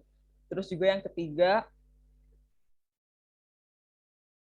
kita bisa lihat instrukturnya. Di sini siapa lagi kalau bukan Nabi dan Rasul. Kita tahu gitu ya, bahwa kita percaya bahwa mereka itu, Nabi dan Rasul itu adalah utusan Allah yang Allah hadirkan sebagai ini contoh kita gitu, suri tauladan kita gitu. Jadi kita bisa ngambil pelajaran, ngambil hikmah dari perjalanan hidup mereka gitu. Next. Nah, tadi kan tanya nih, tugas manusia apa sih gitu. Sebenarnya 3 tujuan manusia, 3 yang jadi fokus itu adalah, tadi benar kata Mbak Asyifa, ibadah gitu. Itu udah default banget lah. Kita dilahirkan itu diciptakan untuk ibadah. Itu ada di surat Az-Zariyat ayat 56. Aku tidak menciptakan jin dan manusia, melainkan supaya mereka mengabdi kepadaku. Terus juga yang kedua ada sebagai khalifah. Khalifah ini sebenarnya kalau udah sering banget ya dengar tentang khalifah gitu, pemimpin dan segala macam. Tapi sebenarnya kalau aku pahamin, khalifah ini sebenarnya pengganti gitu. Dalam arti kita di bumi ini, gimana caranya kita kalau dulu sebelum manusia diciptain gitu, yang benar-benar ngurusin semuanya kan Allah gitu ya. Tapi kita tuh dikasih kesempatan sama Allah buat ada di bumi, terus bukan gantiin peran sih. Jadi penolong perannya Allah gitu ya, kayak mungkin jaga lingkungan, terus kita juga hidup baik di bumi dan segala macam yang kayak gitu. Itu ada di surat Al-Baqarah ayat 30. Terus ada juga sebagai rahmat dan berkah, itu di Al-Anbiya ayat 107. Dan tiadalah kami mengutus kamu melainkan untuk menjadi rahmat bagi semesta alam. Itu. Jadi kita itu selain biasanya kita dianggap sebagai perusak gitu ya, manusia itu perusak apa segala macam, tapi sebenarnya Allah tuh kasih potensi yang lain gitu. Potensi utamanya adalah kita sebagai rahmat dan jadi berkah buat kehadiran kita tuh rahmat dan berkah gitu untuk di bumi. Next. Nah, bahas tentang konsep tujuan hidup. Kalau tadi di awal-awal Salma udah bahas sedikit nih tentang tujuan hidup kita apa sih gitu. Rata-rata mungkin sebagai seorang muslim kita selalu jawabnya adalah cari ridho Allah gitu ya. Cari ridho Allah, bermanfaat, bantu orang lain dan sekitaran situ. Itu kan tujuan umum ya. Tujuan umum yang kayaknya tuh default semua orang gitu ya. Pengennya kayak gitu. Itu ultimate goal. Tapi sebenarnya karena tadi kita belajar tentang diri kita gitu, kita tahu kekurangan kelebihan kita apa, lalu akhirnya kita bisa tahu gitu peran terbaik yang harusnya yang kita bisa maksimal lakukan itu apa, itu nanti ada di tujuan spesifik. Jadi itu PR buat teman-teman buat cari tahu sebenarnya tujuan spesifik teman-teman itu apa gitu. Misal gini, ada nih gunting kuku, pisau sama kapak gitu ya, itu sama-sama kan dia tugasnya apa, motong gitu. Tapi ketika itu dispesifikkan, itu kan akan beda. Potong kuku ya khusus buat gunting potong kuku, motong kuku gitu. Terus pisau ya buat motong sayuran dan segala macam gitu ya, daging segala macam gitu di dapur. Terus kalau kapak buat motong kayu. Nah ketika itu tidak perannya itu nggak disalurkan dengan secara benar, itu akan berpotensi buat mencederai satu sama lain gitu. Bayangin aja gitu, misalnya kita mau potong kuku tapi potongnya pakai kapak gitu, tangan kita yang hilang kan. Sama halnya sama konsep tujuan hidup kita gitu. Ketika kita udah ngerti kekurangan kelebihan kita gitu ya, kita udah tahu diri kita bakatnya apa dan segala macam, tapi ternyata realitanya adalah kita ngelakuin hal yang bertolak belakang sama apa yang Allah kasih gitu ya, potensi-potensi itu ya nggak akan maksimal gitu. Yang ada kita makanya ada yang namanya stres gitu, ada burnout, ada orang jadi pengen bunuh diri gitu, ada orang yang akhirnya nggak enjoy sama hidup gitu, ngerasa hidup kok isinya gini-gini aja, hidup tuh nggak dimaknai sebagai sesuatu yang berharga gitu, karena mereka mikirnya cuman ya udah bangun tidur, berangkat kerja, pulang kerja, udah kayak gitu aja gitu, tapi nggak dimaknai karena mereka ngelakuinnya bukan berdasarkan peran terbaik mereka gitu ya, semata-mata memang hanya untuk mungkin uang gitu ya, karena tuntutan hidup dan segala macam gitu. Jadi ini PR ya, mungkin teman-teman nanti bisa dicari sendiri gitu ya, tujuan spesifiknya apa gitu. Kalau kayak Salma gitu, Salma tuh tujuan umumnya selalu pengen berbagi gitu, selalu pengen berbagi, karena buat Salma aktualisasi diri itu nomor 1 gitu. Ketika bisa jadi orang yang bermanfaat buat orang lain itu nomor 1 gitu, daripada yang lain gitu ya, mungkin kayak uang dan segala macam itu, insya Allah Salma percaya banget gitu bahwa itu akan ngikutin. Jadi tujuan spesifiknya akhirnya tahu tujuan spesifiknya apa, kan bermanfaat tuh banyak ya. Kita misal jadi tukang parkir pun juga bermanfaat gitu, bantuin orang buat parkirin motor, mobil biar nggak tabrakan dan segala macam itu juga bermanfaat. Tapi banyak hal yang lain yang bisa kita lakuin gitu, kayak misal kalau Salma tujuan spesifiknya pengen bisa selalu pengen lebih mendalami tentang self development sampai akhirnya mungkin bisa bantu teman-teman untuk bisa cari tahu lebih tentang dirinya, sampai akhirnya mereka perannya itu jadi spesifik, mereka jadi maksimal di perannya, mereka bahagia dengan hidupnya, dengan apa yang dia kerjain, outputnya pun jadi baik gitu, outputnya pun jadi hal yang luar biasa gitu ya, yang masya Allah nanti gitu, ketika masing-masing dari kita tuh bisa menjalankan peran kita secara maksimal, akhirnya yang ada di politik itu orang-orang baik, orang-orang yang berkualitas gitu ya, orang-orang yang tahu agama gitu. Ntar pun yang di ekonomi juga orang-orang yang sama. Ntar yang di pendidikan juga dia bikin sistem pendidikannya juga bikin sistem yang bagus gitu, yang untuk anak-anak kita kelak tuh melahirin generasi robbani gitu. Juga sama pun kita sebagai muslimah gitu ya, kedepannya kan pasti kita punya peran sebagai, insya Allah sebagai istri, sebagai ibu gitu ya, itu juga harus sudah dipikirin gitu. Nah, semua tujuan-tujuan spesifik ini harus sinkron. Nah, itu PR buat kita mulai ditulis gitu. Kalau nggak ditulis hilang pasti. Jadi teman-teman kalau udah ada tiba-tiba ada muncul sesuatu gitu ya, ada ide atau ada hal-hal yang berhubungan sama itu, langsung ditulis gitu. Apapun itulah, itu kan buat diri kita ya, nggak usah terlalu saklek kayak harus takut salah gitu. Jujur aja sama diri sendiri gitu, tulis semuanya sampai akhirnya nanti bisa dapet gitu apa peran terbaik kita atau tujuan spesifik kita apa gitu. Boleh next. Nah, ini biasanya nih kesalahan ketika kita membuat tujuan hidup gitu ya. Menurut Mbak, kalau misalkan jadi istri yang baik, pengen ngebahagiain orang tua gitu ya, pengen ngebahagiain pasangan atau anak, itu selama ini selalu dianggap sebagai tujuan hidup gitu. Kayak ya pengen ngebahagiain orang tua, berarti kalau pengen ngebahagiain orang tua sebagai tujuan hidup, sekarang orang tua kita nggak bahagia ya kayaknya ya. Atau mungkin kalau pengen jadi istri yang baik, atau mungkin jadi anak yang baik, oh berarti sekarang masih belum nih gitu jadi istri yang baik atau jadi anak yang baik buat orang tua kita gitu. Jadi jangan ketukar. Itu hal-hal yang sifatnya prinsip ya dan value. Jadi apapun aktivitas kita, ya usahakan kita ngebahagiain orang tua kita gitu. Usahakan bahwa suami kita juga bahagia gitu. Dan dengan aktivitas yang kita lakukan, kita juga tetap jadi istri yang baik gitu. Maksudnya gitu ya. Jadi jangan dijadi tujuan hidup, tapi itu prinsip yang memang harus, itu basic banget yang harus kita lakuin gitu. Terus juga bisa jadi tujuan hidupnya karena dendam gitu. Mungkin ini cerita dari Salma ya. Dulu tuh Salma waktu SMP pernah gitu ada satu kejadian yang luar biasa yang sampai sekarang masih bekas banget. SMP masih belum bisa bahasa Inggris sama sekali, terus tiba-tiba dipanggil guru ke depan kelas suruh ngerjain satu soal bahasa Inggris. Waktu itu nggak bisa, karena nggak bisa, bener-bener nol nih.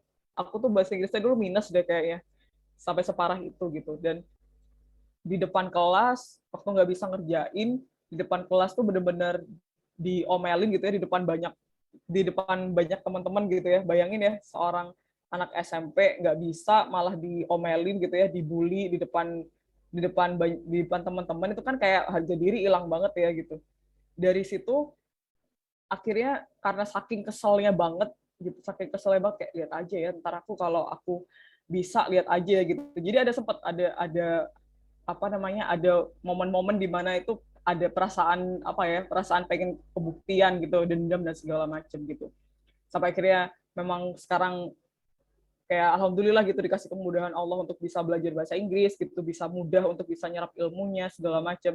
Sekarang udah beda. Kalau dulu waktu masih belum paham ini, masih ini visi misinya masih dendam gitu, bukan buat diri sendiri, buat perbaikan diri sendiri. Nah, itu nggak boleh juga. Terus apalagi ini gitu untuk urusan percintaan atau romantisme.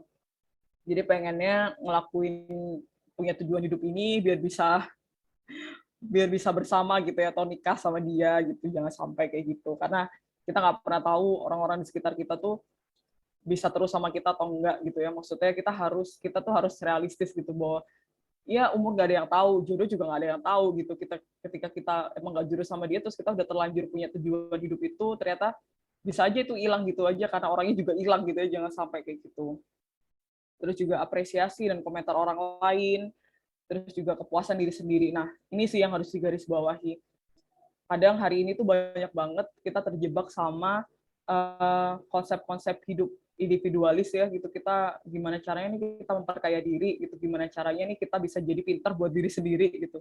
Kita nggak tahu caranya berbagi gimana, karena memang ya mungkin ini ya udah zaman-zamannya memang orang tuh harus sikut-sikutan gitu ya untuk dapat sesuatu gitu. Nauzubillah ya. Jadi ini nih, jangan sampai tujuan hidup kita buat diri kita sendiri. Next.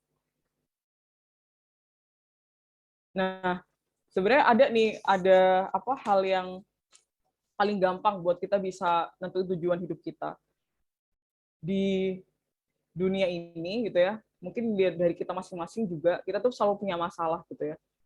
Masalah. Nah, sebenarnya tujuan hidup yang tepat itu adalah hidup untuk menyelesaikan masalah yang ada. Itu. Jadi biasanya tujuan hidup yang kayak gini tuh akhirnya itu jauh lebih efektif gitu ya, jauh lebih greget karena langsung ada hasil konkretnya gitu. Contohnya gini, misal siapa ya foundernya Ruang Guru kali ya gitu, kita kasih contoh gitu, foundernya Ruang Guru mungkin kalau dia berangkatnya waktu itu tujuannya untuk profit, dia nggak akan bikin Ruang Guru waktu itu. Karena setahu aku baca perjalanan Ruang Guru tuh kayaknya mereka di awal-awal tuh struggling banget gitu, sampai cuman kontrak kayak rumah kontrakan petak 5 juta dan segala macam gitu. Kalau dia carinya duit, dia nggak jadi di Ruang Guru, karena kayaknya salah satu foundernya si Belva itu bahkan waktu kuliah pun belum lulus, dia udah dipinang sama salah satu perusahaan besar di Singapura, gajinya hampir ratusan juta atau berapa gitu, tapi he gave it up to build Ruang Guru sama temennya ya, sama Iman. Itu kalau dia tujuan hidupnya duit, nggak akan milih itu gitu. Tapi dia tahu bahwa tujuan hidupnya dia adalah nyelesain masalah. Waktu itu belum ada aplikasi kayak Ruang Guru gitu ya. Aplikasi digital yang berbasis digital, yang itu konsepnya kayak kalau kita mungkin dulu taunya les-lesan gitu ya. Tapi itu konsepnya pakai digital. Nah itu karena dia berangkatnya dari menyelesaikan masalah yang ada, dia kasih inovasi gitu ya, inovasi di permasalahan itu untuk bisa diselesaikan. Jadi itu tujuan hidupnya jadi jauh lebih bermakna gitu ya, jauh lebih tepat gitu. Mungkin kalau waktu itu Belva akhirnya lebih milih untuk kerja di Singapura, ya nggak akan ada ruang guru mungkin, dan mungkin dia juga tetap aja jadi karyawan di sana gitu ya mungkin gitu. Next. Nah, ngomongin masalah tujuan hidup gitu dan peran-peran hidup kita gitu, kita nggak pernah tahu ini ya, ibadah kadang kita terlalu terfokus sama ibadah kita pribadi gitu ya, ibadah maksudnya kayak sholat, puasa dan segala macam, itu yang dari kita pribadi. Tapi kita nggak pernah tahu sholat kita yang mana yang Allah terima, puasa kita yang mana yang Allah terima gitu. Bisa jadi pintu-pintu surga itu dibuka sama Allah bukan dari ibadah kita malah, tapi dari peran-peran yang kita lakukan untuk orang lain, yang itu infinity gitu. Maksudnya kalau kita tahu ya konsep jariah gitu ya, konsep amal jariah, yang kita nggak ngerti itu akan berhenti sampai di mana. Bahkan sampai sekarang pun sahabat-sahabat Nabi gitu ya, Utsman dan segala macam, sampai sekarang pun wakafnya tetap jalan terus. Ini udah berapa ribu tahun gitu ya. Istilahnya kalau dihitung, kalau kita ngandelin ibadah kita pribadi, kayaknya nggak mungkin nyampe kayak gitu. Jadi berlomba-lombalah untuk bisa bermanfaat buat orang lain, karena kita nggak tahu pintu surga mana yang Allah buka dari amal yang mana. Dan kalau bisa ketika itu jadi amal jariah, kemungkinan besar kita untuk bisa buka pintu surga itu lebih banyak banget insya Allah gitu. Next. Nah, nih jadi akhirnya adalah cara untuk kita bisa menentukan tujuan hidup kita yang paling benar itu adalah cari masalah di sekitar. Maksudnya jangan cari masalah tuh tiba-tiba orang diem terus dimarahin gitu ya. Orang diem terus dilempar batu, nggak kayak gitu. Maksudnya masalah tuh yang udah ada di sekitar kita. Yang kadang mungkin kita nggak notice gitu ya. Mungkin kita butuh observasi atau apa gitu. Akhirnya kita bisa nemuin, terus ambil peran yang sesuai sama kita gitu. Misal kalau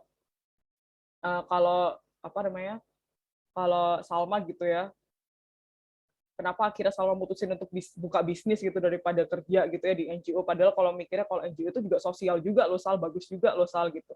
Cuman kerja di NGO itu waktu itu kendalanya adalah banyak banget value gitu ya, banyak banget prinsip-prinsip, nilai-nilai yang itu nggak sejalan sama keislaman Salma, dan Salma nggak mau menggadaikan itu gitu. Jadi lebih milih buat jualan keripik gitu ya. Waktu itu mikirnya kayak ya udahlah, ninggalin sesuatu karena Allah, pasti Allah akan ganti yang lebih baik gitu insya Allah. Jadi percaya itu, terus akhirnya bisa nemu untuk bikin bisnis itu karena simple banget sih masalahnya waktu itu, karena ngelihat ada satu sosok gitu ya, beliau tuh luar biasa banget, lalu beliau ini jadi tulang punggung keluarga, tapi beliau nggak punya kerjaan, beliau bisa nih produksi keripik ini gitu. Dan waktu itu sama cuma mikirnya, oke, ini peluang gitu, peluang untuk bisa mensejahterakan gitu ya. Apa yang Salma punya, peran Salma waktu itu, Salma jagonya adalah di digital marketing. Ya udah, Salma promote itu gimana caranya, Salma belajar branding, Salma branding ibu ini bagian produksi aja, udah taunya produksi aja. Dan Salma waktu itu yang bagian branding, marketing gitu ya, dan segala macam gitu. Maksudnya kayak konsep segala macam itu dari Salma. Nah, itu akhirnya karena Salma tahu peran Salma adalah di marketing, digital marketing, jadi dimanfaatkan di situ. Masalahnya adalah ibu ini butuh kerjaan, dan Salma nggak mungkin cuma ngasih uang aja, karena Salma juga belum semampu itu. Jadi yang bisa Salma kasih adalah Salma bantu. Salma pun juga dapat, misalnya gini, pasti kan dapat juga ya untungnya gitu kan, sama-sama nih jadinya gitu. Jadi mungkin dari teman-teman bisa, mungkin teman-teman yang yang udah lulus gitu ya, walaupun misal kalau emang pengen kerja kantoran juga boleh, tapi dicari gitu yang sesuai sama peran sama kelebihannya apa, biar nggak sepaneng gitu ya. Saya kalau orang Jawa bilang tuh kayak, ya kerja cari duit, ntar pulang udah capek, besok pagi udah kerja lagi gitu. Jadi jangan sampai kayak gitu, itu kasihan banget sih gitu, kayak hidup kita, life is too short to stress over job gitu ya, over work. Itu sih. Nah ini kasih spoiler nih banyak banget nih masalah di sekitar kita. Salah 10-nya adalah pengangguran. Tadi kalau Salma itu kayak gitu ya, dari pengangguran akhirnya dari punya satu tim produksi, sampai akhirnya sekarang alhamdulillah bisa ngerekrut beberapa ibu-ibu yang mereka tuh semi tulang punggung gitu ya, diharapin sama keluarganya untuk bisa kontribusi masalah penghasilan, akhirnya bisa kasih pekerjaan itu ke ibu-ibu di sekitar lingkungan produksi Salma. Itu pengangguran. Bisa ketahanan pangan, politik, pendidikan, keamanan negara, korupsi, kemiskinan, konflik agama, perang dunia, perubahan iklim. Banyak banget. Ini cuma 10 doang, masih banyak banget yang lain yang teman-teman bisa cari, bisa tentuin perannya gitu ya di situ. Karena gini, ini benar banget sih, ini ngena banget ya buat Salma ya. Kalau kita tidak terlibat dalam mencari solusi, kita terlibat dalam menciptakan masalah tersebut. Ya, ini ngena banget sih. Ketika kita cuma diem-diem aja, bisa jadi kita akhirnya masuk dalam masalah itu gitu. Secara nggak sadar kita juga menjadi salah satu pemicu masalah itu juga gitu ya. Jadi berlomba-lombalah mencari masalah dan menyelesaikannya gitu ya untuk orang lain. Jadi ini PR untuk teman-teman buat bisa udah mulai tadi dari konsep pertama, kalau konsep hidup insya Allah udah paham ya gitu. Yang jadi PR adalah caranya untuk bisa cari tahu tentang diri sendiri, bakat, minat, passion, kelebihan, kekurangan, apa yang kita sukai, yang tidak kita sukai gitu ya. Sampai akhirnya nanti bisa nentuin peran terbaiknya apa untuk bisa sampai ke goals gitu, ke tujuan hidup kita, ultimate life goal-nya apa gitu. Udah, sekian dari Salma gitu. Selamat mencari, nikmati perjalanannya, kumpulkan banyak keberkahan di setiap langkahnya gitu. Insya Allah Allah selalu bersamai. Karena itu proses panjang yang kadang kita nggak ngerti. Mungkin bisa jadi berhentinya ketika Allah panggil kita gitu ya. Tapi dalam kurun waktu itu ya kita harus selalu cari gitu. Dan jangan lupa nikmatin gitu ya. Selalu minta sama Allah kemudahan, keberkahan di setiap langkah kita gitu, bahwa ya kita berusaha untuk mengusahain ini tuh juga salah satunya adalah ingin keberkahannya gitu dari Allah gitu. Ketika kita nanti dipanggil sama Allah, kita tahu bahwa kita tuh sangat mengusahakan hidup kita tuh jadi baik gitu ya, jadi paripurna di hadapan Allah gitu, dan jadi salah satu orang-orang yang punya peran terbaik untuk bisa bela agama Allah gitu, kalau kita bisa maksimalin potensi kita gitu. Terima kasih banyak teman-teman. Boleh kalau ada yang mau tanya atau sharing juga boleh. Kayaknya aku pengen deh denger sharing-sharing dari mbak-mbaknya yang lain juga. Ya, terima kasih Mbak Salma ini atas Sama-sama ilmunya. Ya mungkin bisa kita sudah masuk ke sesi diskusi ya, tanya jawab. Ini dari teman-teman yang lain, ada yang mau bertanya, ada yang mau ditanyakan, atau tadi mau berbagi cerita gitu, pengalaman, atau berbagi tips gitu, mungkin terkait yang mencari bakat atau pernah mengalami kesulitan gimana gitu. Biasanya tuh kita ini ya, di umur-umur segini tuh ngerasa kalau punya hobi tuh kayak nggak penting gitu ya. Banyak sih teman-temanku yang teman-teman seumuran tuh ngerasa kayak harus kerja gitu. Hustle culture gitu ya. Sekarang tuh kalau orang bilang hustle culture luar biasa banget. Orang tuh harusnya waktunya pokoknya buat kerja gitu ya. Kalau ada lengah dikit gitu, ada waktu nganggur dikit tuh rasanya kayak dosa banget. Nggak boleh harusnya gitu. Harusnya kerja, karena katanya harus stabil secara finansial secepat mungkin. Gitu ya, konsepnya sekarang gitu ya. Investasi harus oke, ntar dana darurat harus oke. Jadi kalau lu nggak kerja, ntar gimana tuh ke depannya gitu. Banyak banget teman-teman yang akhirnya, kalau Salma tuh termasuk yang nyantai banget ya orangnya. Jadi hobi iya, oke, kerja iya gitu. Jadi balance, work life balance-nya oke gitu kalau kata teman-teman. Tapi ngelihat fenomena itu tuh jadi sedih gitu, karena masa iya sih hidup kita mau buat kerja terus gitu, maksudnya ya nggak apa-apa gitu, itu kan hal yang itu ini ya, hak setiap orang gitu ya, untuk mereka mau kerja atau apa. Tapi entar kalau udah tua tuh jadi ngerasa kayak looking back and then kayak you ask yourself kayak what did I do gitu all these years gitu, kayak what did I do, kayak nggak ada hal yang memorable buat kita selain kerja doang, akhirnya sampai tipes, sampai sakit dan segala macem gitu. Ini Oh, ini pertanyaan. udah ada yang mau tanya, bisa dibaca sendiri ya Mbak? Atau mungkin saya bacakan biar sama sekali. Dari Mbak Nurnovilina mau tanya, antara gimana cara bedain antara kita nggak passion di bidang itu atau cuma jenuh. Ya, ada di titik jenuh ya biasanya kita dalam suatu waktu. Dan pada usia berapa kita bisa memutuskan untuk berputar arah? Oh iya juga sih. Karena kita kayak udah masuk ke krisis Quarter life crisis ya. Quarter life itu ya. Itu kan juga kadang-kadang suka ya kita udah, padahal kalau misalnya kayak di luar negeri ini Mbak, kalau di Taiwan tuh umur-umur 25 itu adalah kita masih muda, dianggapnya masih muda kayak gitu. Padahal kalau misalnya kita balik ke Indo itu enggak, kita udah tua banget ya.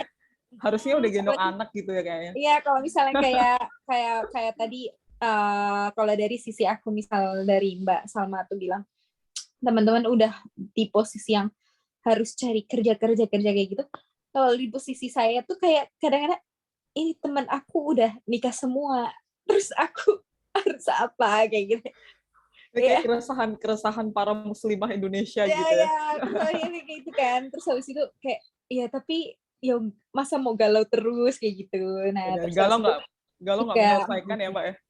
Nah, misal kayak tadi juga kadang-kadang misal sekarang kayak kalau kita nih di S2 di Taiwan kan kebanyakan research ya. Nah, kadang-kadang kita udah di research tapi ada yang kayak ini beneran nih research-nya mau lanjut mau jadi researcher atau mau gimana kayak gitu. Apalagi kayak misal S2 itu kan kadang mindset-nya kalau balik ke Indo itu kita kayak terbatas mindset untuk ya udah nanti dosen kan, berarti kalau S2 kayak gitu. Padahal kalau di luar negeri itu kalau kita teman-teman internasional kita enggak, mereka tuh konsepnya ketika S2 ya mereka tetap mau di company kayak gitu, di perusahaan apa kayak gitu. Nah, baru kalau misalnya mau yang jadi lecturer kayak gitu atau jadi profesor ya sampai PhD, sampai postdoc kayak gitu. Nah, itu kadang-kadang kan beda kayaknya ini ya. Ini ya Mbak, akhirnya ntar perusahaan-perusahaan itu jadi minder mau nge-hire teman-teman yang ini ya lulusan luar negeri ya S2 kali ya. Ntar aku gajinya berapa nih gitu kalau kayaknya itu ada sih obrolan-obrolan gitu sama teman-teman aku. Ntar gajinya berapa nih kalau misalkan dia lulusan luar negeri, kan nggak mungkin digaji dikit kan Mbak. Jadi itu jadi beban kali ya buat company. Akhirnya trennya adalah kalau lulusan luar negeri ya jadi lecturer atau jadi researcher gitu ya. Gitu. Iya.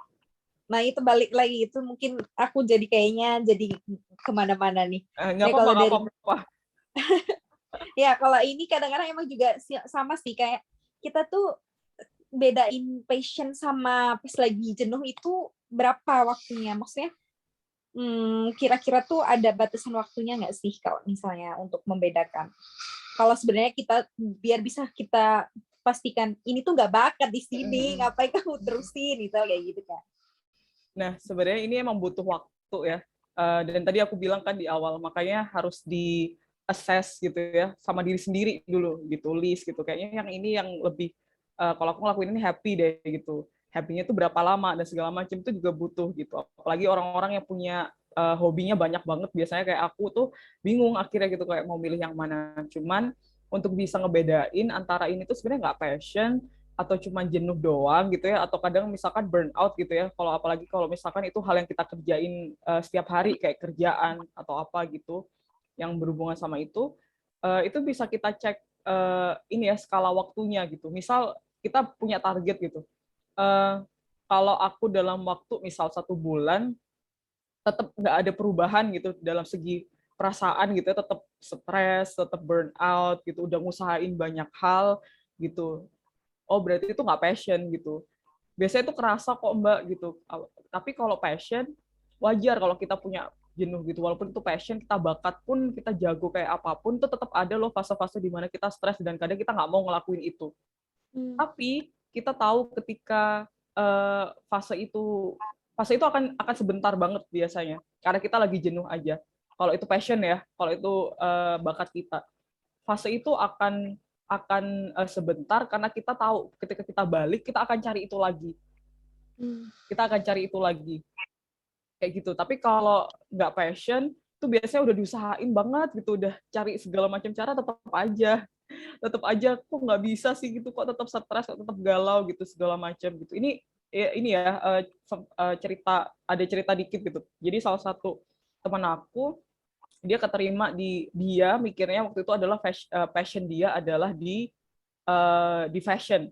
Passion dia adalah di fashion.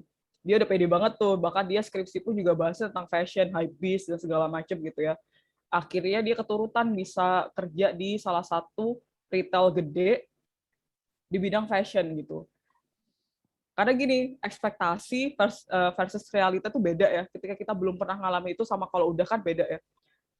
Terus dia ngerasa, dia baru waktu udah ngejalanin tuh baru ngerasa kayaknya fashion bukan passion gue deh. Aku bilang kayak, kamu kan suka sama fashion gitu. Kamu suka selama ini, kamu yang ngobrolin fashion, dan kamu bisa gitu, dan skripsi kamu juga bagus bahas tentang fashion dan segala macam. Tapi ternyata apa yang salah di situ adalah peran dia gitu. Jadi dia suka fashion, tapi peran apa ya, kayak role dia di perusahaan itu bukan itu gitu yang dia cari, dan bukan passionnya. Waktu itu dia apa ya, role-nya adalah dia sebagai kayak merchant fashionnya gitu. Jadi dia hubungannya sama orang, data, segala macam. Iya sih fashion, tapi kan kamu, jadi aku tahu Ya. gitu bahwa oh iya itu fashion, tapi udah beda bidang kan bicara. udah beda bidang. Tapi ketika dia akhirnya mutusin buat keluar kerja, dia fokus bikin bisnis fashion gitu ya. Wah, udah, walaupun nggak laku gitu, maksudnya kayak awal-awal kan udah biasa ya kita nggak laku, maksudnya kayak untuk bisa ngenalin produk itu tuh susah banget, apalagi buat bangun pasar. Tetap happy, dalam arti ya tetap stres iya gitu, kayak gimana nih gitu, kayak nggak ada pemasukan pasti, nggak kayak biasa kalau kerja segala macem. Tapi kelihatan gitu dia tetap happy dan enjoy ngejalanin itu gitu. Itu akan tahu emang harus ini ya, harus dicoba dulu, jangan tiba-tiba setiap kita ngelakuin sesuatu gitu, nyoba sesuatu terus tiba-tiba kayak give up aja gitu, baru nyoba sekali kayaknya ini nggak passion aku deh, itu sih tinggal gitu. Nggak, harus ada target waktunya, kurun waktu yang kita targetin gitu untuk kita tahu. Terus kalau tadi itu ada pertanyaan kedua, itu ada batasan umur nggak? Maksudnya, iya gitu ya. Karena tadi kan kebatas umur, maksudnya kita kayak kadang-kadang kan kita kayak misal mau ini udah umur segini, misal dianggapnya aku nggak passion, mau keluar dari kerjaan, itu kan mesti bahan omongan udah banyak, apalagi orang Indo kan, orang Indo yang sangat karakter orang Indo itu kan sangat care kepada orang lain, alias jadi netizen maha benar ya. Itu ya bedanya culture ini ya, culture Indo sama luar gitu. Aku waktu kerja di NGO sama bule-bule tuh, iya selalu mereka bilang, kamu jangan nikah dulu ya gitu, kamu masih muda banget gitu. Sedangkan beda banget lah ya sama culture Indonesia. Ya aku nggak akan muda terus sih gitu. Maksudnya aku pun kalau nikah muda juga pasti punya tujuan ya gitu, bukan cuma sekedar nikah doang gitu. Sedangkan mereka kan nggak punya value itu ya, jadi beda. Nah, kalau bicara tentang usia tuh nggak ada batasan.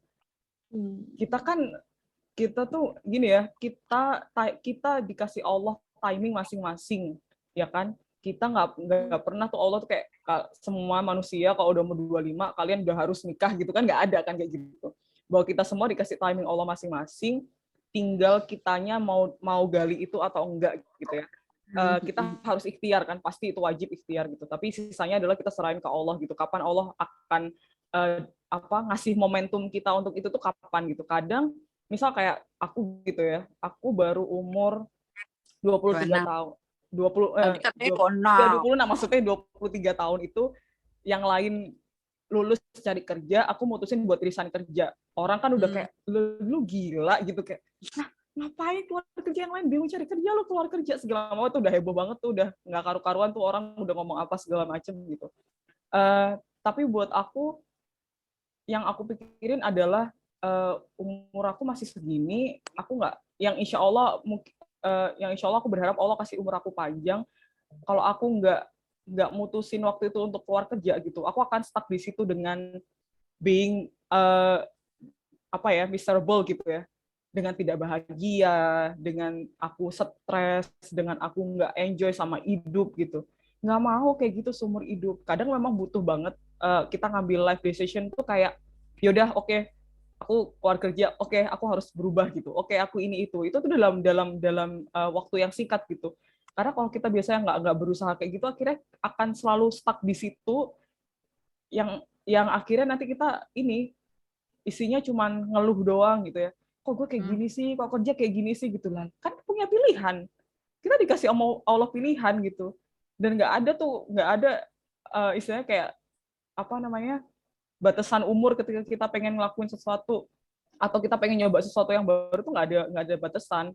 Makanya kenapa kadang melihat teman-teman yang isinya adalah sambat gitu ya, always sambat gitu ya, sambatan mulu, ngeluh mulu gitu, kayak ya kan, tapi kita dikasih pilihan gitu ya, walaupun ya bukan ini ya, bukan berarti toxic positivity gitu ya, ketika kita nggak boleh ngeluh gitu ya, wajar, namanya manusia, ada capeknya, ada burnout-nya, ada stresnya, tapi kita kan dikasih pilihan sama Allah. Ketika itu terjadi terus kayak gitu, kita kan punya pilihan untuk bisa melakukan sesuatu gitu ya.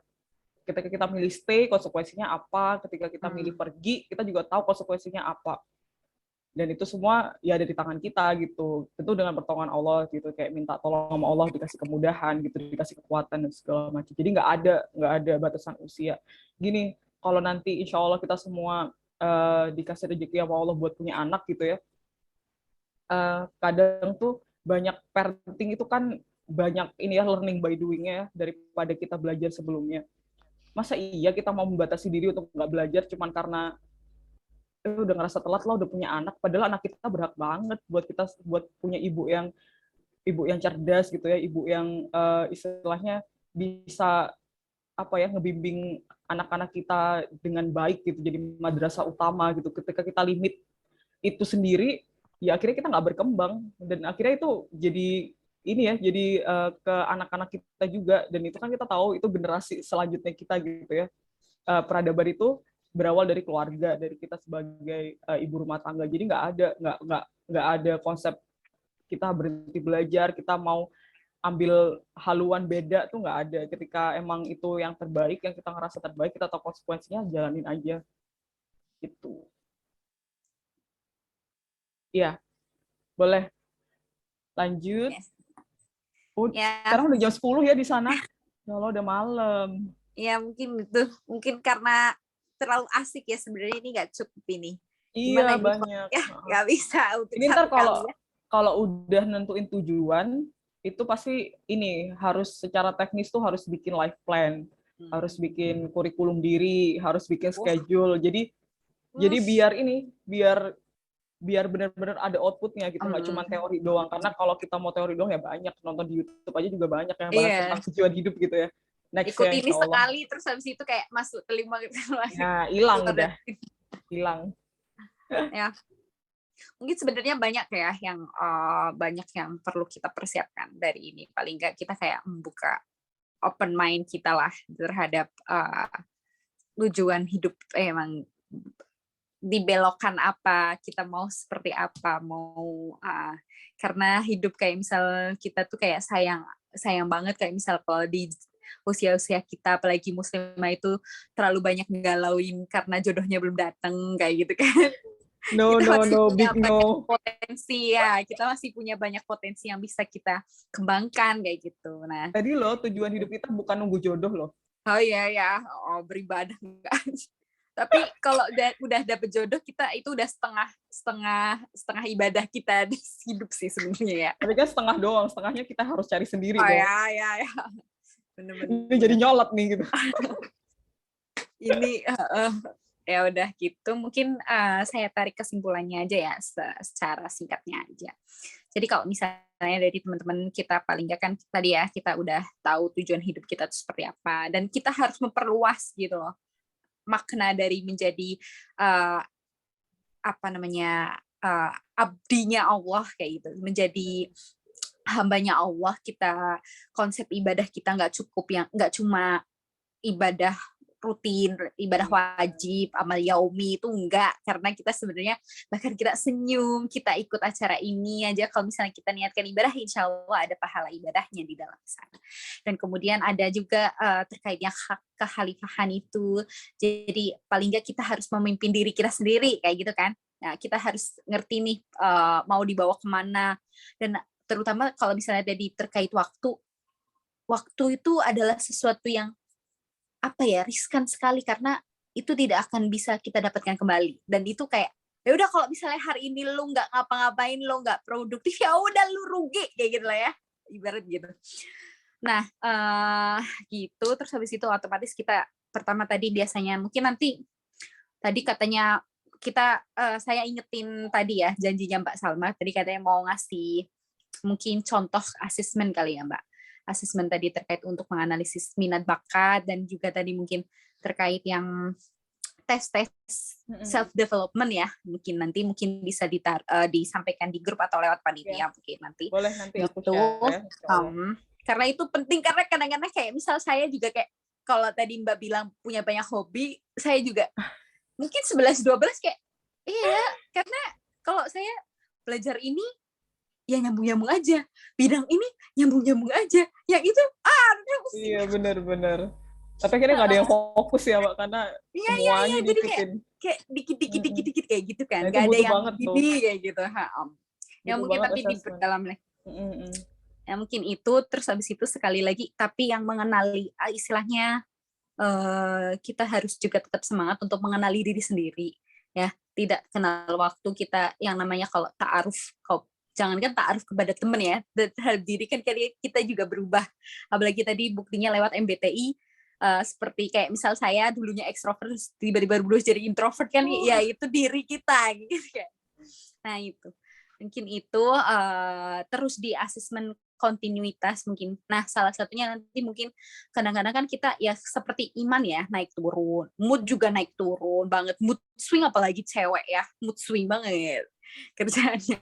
Dan kita tuh butuh yang namanya kelompok-kelompok seperti ini. Nanti mungkin dari teman-teman yang di sini yang malam ini join, yang belum join dari grup lain kami, mungkin bisa segera join sehingga kita tidak ngerasa sendiri, dan insya Allah mungkin akan dikontrol sama panitia ya. Nanti terkait udah sampai mana, ini perkembangannya gimana, kayak gitu. Nanti biar kita sama-sama seperti tadi yang disampaikan sama Mbak Salma, bahwa kalau kita terkait self development itu nggak cukup 2 jam malam ini aja kayak gitu, tapi kita perlu kontinuitas selanjutnya setelah ini. Action kita tuh apa setelah mendapatkan teori-teori atau open mind, yang bisa membuat open mind kita lah intinya kayak gitu. Gitu mungkin itu kurang lebihnya ya kesimpulan pada malam hari ini. Mungkin nanti kalau misalnya pertanyaan-pertanyaan lagi mungkin bisa disampaikan lewat panitia, mungkin nanti bisa didiskusikan lebih lanjut gitu. Bisa juga kalau butuh diskusi atau ngobrol-ngobrol, biasanya aku share-share di Instagram atau di WA juga boleh. Ya bisa nih, sekalian saya promoin Mbak. Follow akun atau ada akun YouTube-nya? Nggak ada kalau YouTube, saya mainnya di Instagram. Oke, Instagram. Kalau mau nanti bisa. Iya, boleh tadi aku sempat share di sini ya, di sini nggak ada di sini. Nanti di chat aja atau nanti bisa di-share gitu. Gitu. Mungkin selanjutnya kita berdoa aja untuk mengakhiri pertemuan kita pada malam hari ini. Petugas doanya itu saya lupa siapa yang bentar ya. Saya lihat, sampaikan dulu. Mbak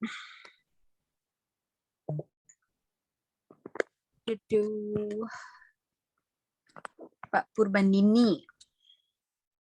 Mbak Dini bisa minta tolong untuk dipimpin doanya. Ya, saya persilahkan langsung aja Mbak Dini, monggo.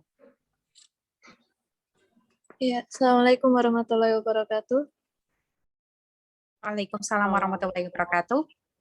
Terima kasih Mbak Syifa atas waktunya.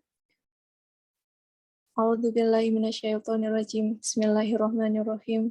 Allahumma sholli ala sayyidina Muhammad wa ala ali sayyidina Muhammad walhamdulillahirabbil alamin. Hamdan yuafi ni'amahu wa yukafi mazidah. Ya Rabbana lakal hamdu kama yanbaghi lil jalali wa azimi sultanik. Allahumma inna nas'aluka salamatan fid din wa afiyatan fil jasad wa siyadatan fil ilmi wa barakatan fil rizqi wa taubatan qabla al maut wa rahmatan indal maut wa maghfiratan ba'dal maut. Allahumma hawin alaina fi sakaratil maut wa najatan minan nari wal ahwa indal hisab. Rabbana la tuzigh qulubana ba'da idh hadaitana wa hab lana min ladunka rahmah innaka antal wahhab. Allahumma inna nastaudiuka jami'a ma qara'nahu wa ma sami'nahu wa ma hafidnahu fardudhu ilaina inda jawa'ijina. Allahumma wafiqna ila tahsil ilmin wa balighna ila aqsal ma'ali.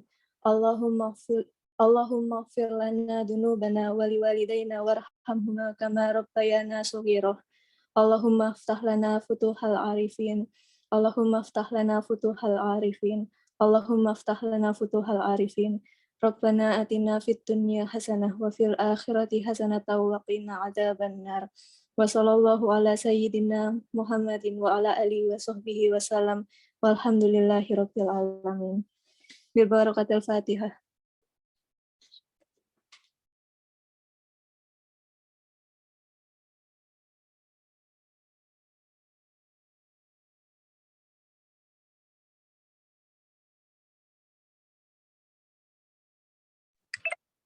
Ya, terima kasih atas Mbak Dini untuk memimpin doanya. Mari, ya karena kita sudah cukup malam ya, udah melebihi jam waktunya kita juga. Mari kita tutup acara self development class pada malam hari ini dengan membaca hamdalah bersama-sama. Alhamdulillahirobbilalamin. Istighfar 3 kali. Astagfirullahaladzim, astagfirullahaladzim, astagfirullahaladzim. Ya, semoga bermanfaat dan bisa menjadi amal jariah kita semua. Amin, amin ya rabbal alamin. Mari kita tutup acara kita dengan membaca doa kafaratul majelis. Subhanakallahumma bihamdika asyhadu an la ilaha illa anta astaghfiruka wa atubu ilaik. Kurang lebihnya saya mohon maaf. Selamat hari Senin untuk besok. Kembali ke beraktivitas kita masing-masing. Sampai ketemu di self development class selanjutnya. Wassalamualaikum warahmatullahi wabarakatuh. Ya, Bye bye. semua. Ya, Sehat ya. Ya. Assalamualaikum. Izin live dulu. Waalaikumsalam.